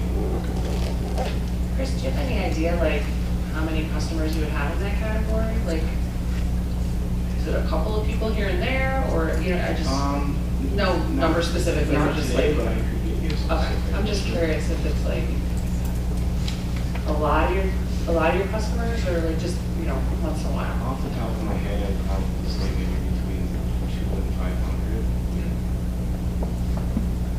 200 and 500. Sure. Yeah. That was a big range, I figured. Thanks, Chris. And Chris, thanks again for representing that perspective of the industry. I think it's really helpful to have you willing to talk about it with us. You're welcome. Although I didn't say I was willing. You acted willing. Just going back to the presentations from this morning, I think one of the things we should be able to do as a task force when we put our recommendations together is to encourage the policymakers, whether they're in the administration or in the legislature, to look again at priority focuses that they have and how they're divvying up the money, and maybe at some point, given the budget fight that's going on in Lansing today, I don't know that you're gonna find any extra money to put toward these programs, but to prioritize that, the weatherization portion of it, so that you're foregoing some of the emergency help necessary down the road, and maybe simplifying for people the ability for people to access these programs. Like Tony said, you know, they need a coach. I think some of the agencies act as navigators, and they will help, you know, but maybe there are people out there that aren't even aware that help is available, and they go up to one door and get turned away or discouraged, and then they end up becoming either a shut-off for their utility end, or wearing all the clothes in their closet and turning their heat off because they can't afford to pay for their bills. But I think we need to get another look at the priorities and the focus of these programs that are funded through our tax dollars, through the federal and state government. Great, thanks. Appreciate that as a recommendation. Please, David. I'd like to back Mike on that, and what I saw with these presentations today was a tool that we could use or the state could use at disposal to expand and tweak it to go after the propane customer. And like Mike said, shift more funds to the weatherization program. But there's a couple problems that I already can think of with that. You know, you go into these houses, like Jen said, they have the wrong things wrong with them, you know, so at one level, you're gonna have to go in some of these houses and see what's wrong with the house before you can even do energy efficiency measures to it. So you could have like 3 tiers of, you know, construction phase, you know, if there was ever any funds available for this kind of thing, to go after the propane customer, go up with construction, fix the roof, whatever it needs, because we've seen houses, you got holes in the wall and they qualify for energy assistance. But you don't want to put any energy efficiency measures in there until you get the house fixed. So then you go to the energy efficiency side of things, and then if there's a renewable potential for this to match it with near air source heat pump, you can reduce your 50% reduction in propane use is not unreasonable at all. I've done 40% of my house just by energy efficiency with insulation stuff. but you have problems by going through these housing stocks that are really old and fixing those and getting done. But it already seems that you have a weatherization structure in place that could really help out with that kind of thing. So I was encouraged by that information today. I didn't know what to expect with the presentation, but that really elucidated some possibilities for that kind of thing. Thank you. Great, thanks, David. Yes, Tanya. I'd like to talk about the energy assistance programs. As far as navigating the programs, the way that people are supposed to get a hold of someone is to call 211. 211 is the first step in the process. They have all the information on the navigators, the need navigators, as well as all the access partners in the state. So they are able to give that information to the client, and the navigator's role is to help the person apply. If someone isn't self-sufficient enough to do it on their own, they can go somewhere and have someone help them navigate through that process. And our goal is to help them try to get through it the first time without being denied. So I wanted to say that about, the difficulty about the process. That's why we're there. And the deep work is in place so that we can help make the changes to make this whole process smoother. And the other thing I wanted to say was that the Superior Watershed Partnership this year is doing home energy scores through the Department of Energy. And that is something that we're going to use as a referral tool. So this report will be recognized and able to be used for any agency, such as the Community Action Agency, that has weatherization funding that we don't. They can take that report, take out that first step in the process, and go ahead and do the work, because we talked about how, maybe we didn't have money for the right problem. Well, the report would identify the issues, and it would give you suggestions to change that energy score. And it's also a good way to measure results, because you can change the score from 6 to 5 or 4. So I just wanted to say that, and if anybody has any questions about the energy assistance programs.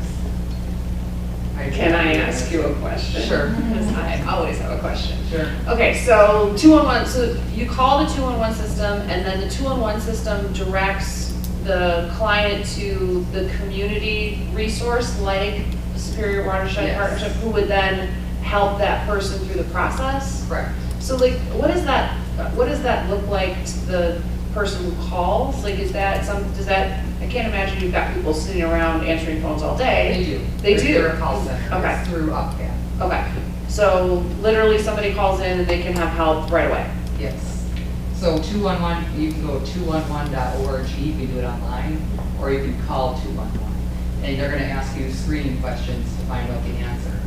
And as long as companies are keeping up to date with 211, the information is very valid and good and direct. So they're going to direct them based on the way they answer their questions.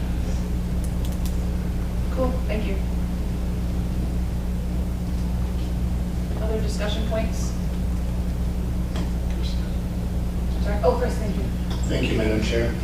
What I heard, and this is the second listening sessions, we've been listening to our people in Michigan, is that about 95% of the people are opposed to Line 5 is what I've heard. And it's important that we do the governor's work and find some alternative solutions to this. And that's what I'm going to do, is reach out, because I know most of the if not all of the tribes in the state of Michigan are opposed to Line 5. And in addition, most of them in Wisconsin are opposed to it also. And I think what I'd like to do in regards to the tribes is reach out to the tribes and see if they have any alternative solutions, because it's one thing to say we're opposed to Line 5, but it's another thing to say I have some solutions to this.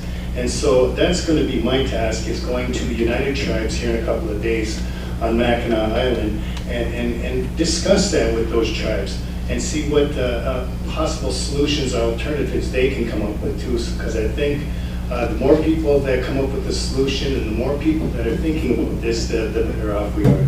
So. Great, thanks, Chris. I definitely think solutions are a real critical part of the discussion here, so that'll be very valuable. Did I see somebody else over here? Jen, please. Yeah, like I said, I started looking at this assistance program stuff a couple of years ago, and was,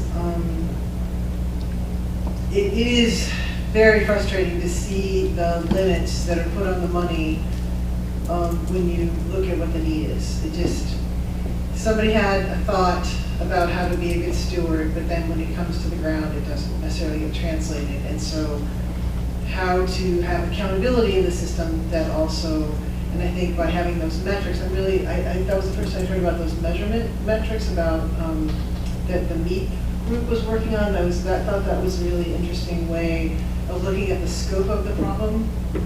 Because the other numbers, the numbers that jump out at me, and this is a comment, but the potential solution is there's millions of dollars being spent on keeping people warm.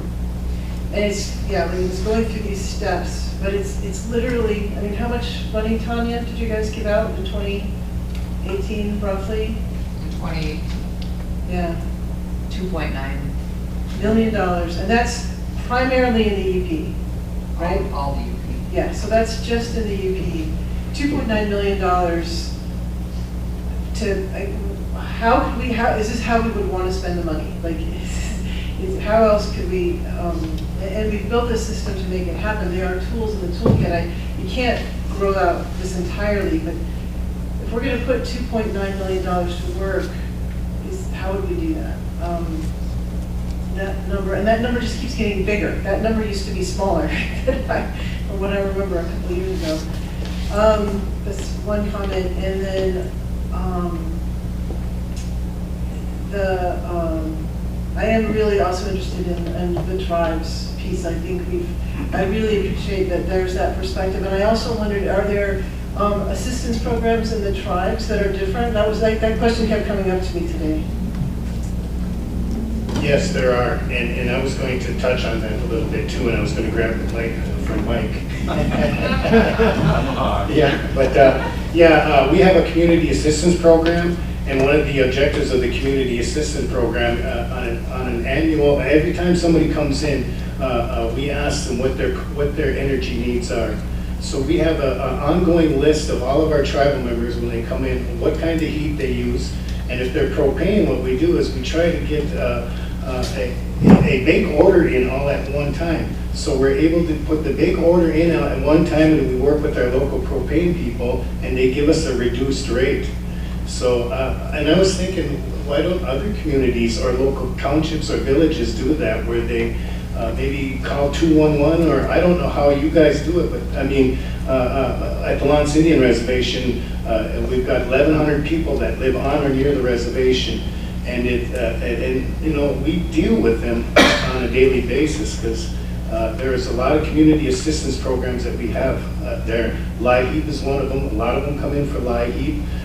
We pay for our elderly heat assistance, and it costs us a lot, but we do pay for the elders' heat assistance, and that's where we get a lot of our data from. It's not from the elders, but the people who need it. So we try to work with them and with local propane suppliers in getting a reduced rate, and we've been very successful in that in the past 3 or 4 years, where the local propane dealer has been working for us and sets a lower rate.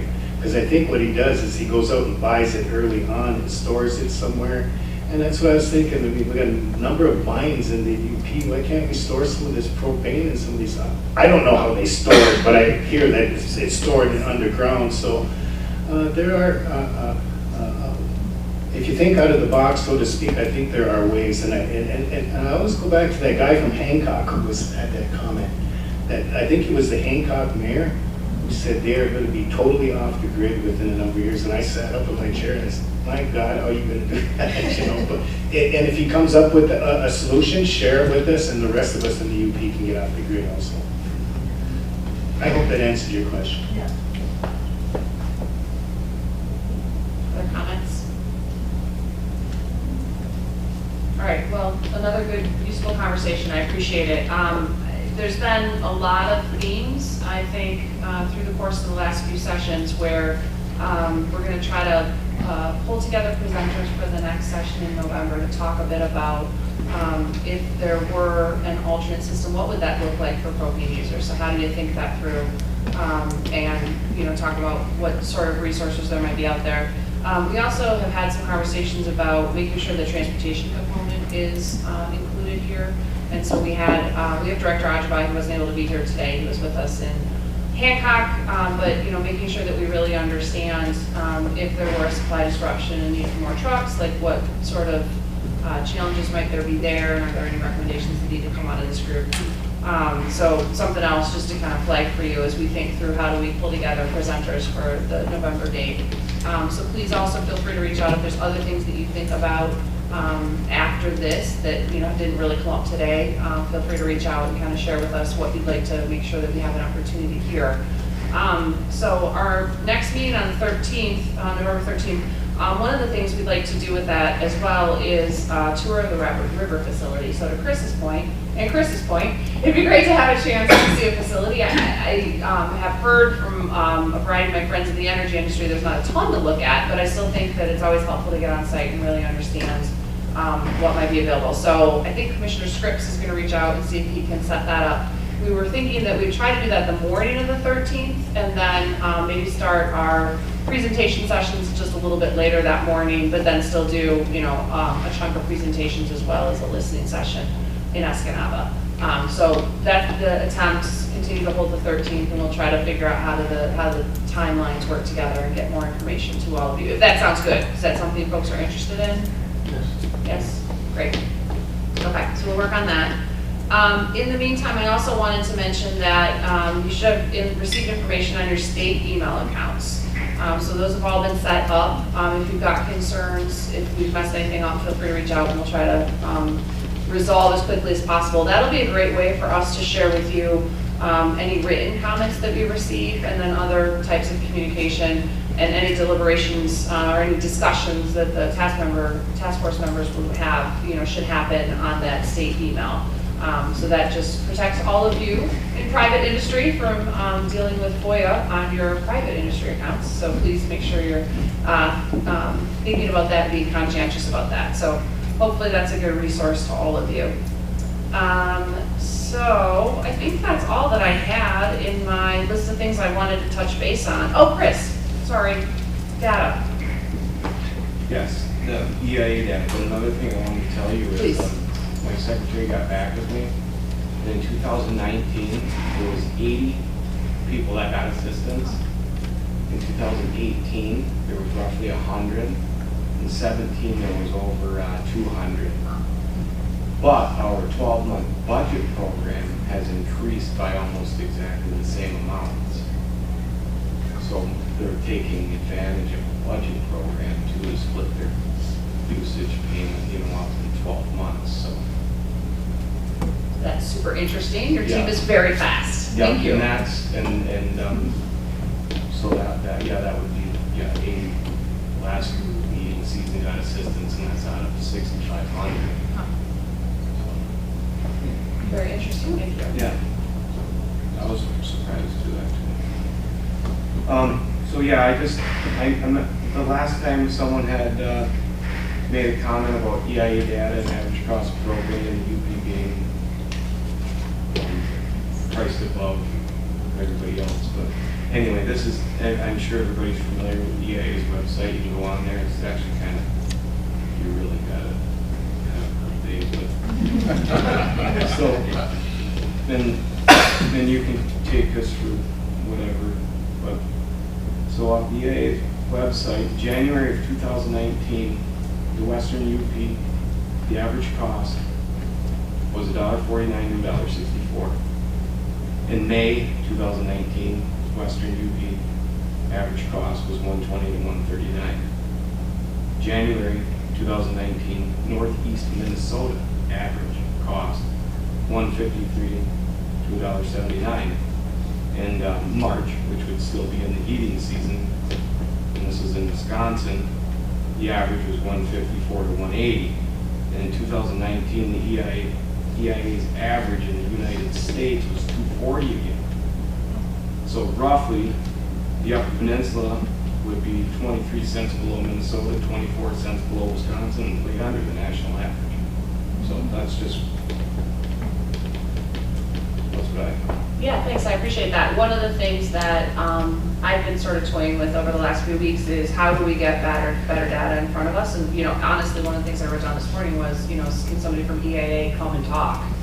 So you're going straight to the source, which I think is great. Well, also, I just like, it's just a fun fact. Propane, although it is refined, you know, from LNG product, natural gas products, it's products of consumption. I mean, it's totally safe for the environment, unlike natural gas. I don't know if you're all familiar, but natural gas produces greenhouse gases. Just a Fun fact. Great. Thank you for sharing, Chris. Oh, Mike, yes? Yeah, just one more thing, and that is a fun fact. I love fun facts. It is interesting because every expansion customer in natural gas utilities get every new customer is just more detrimental to our environment.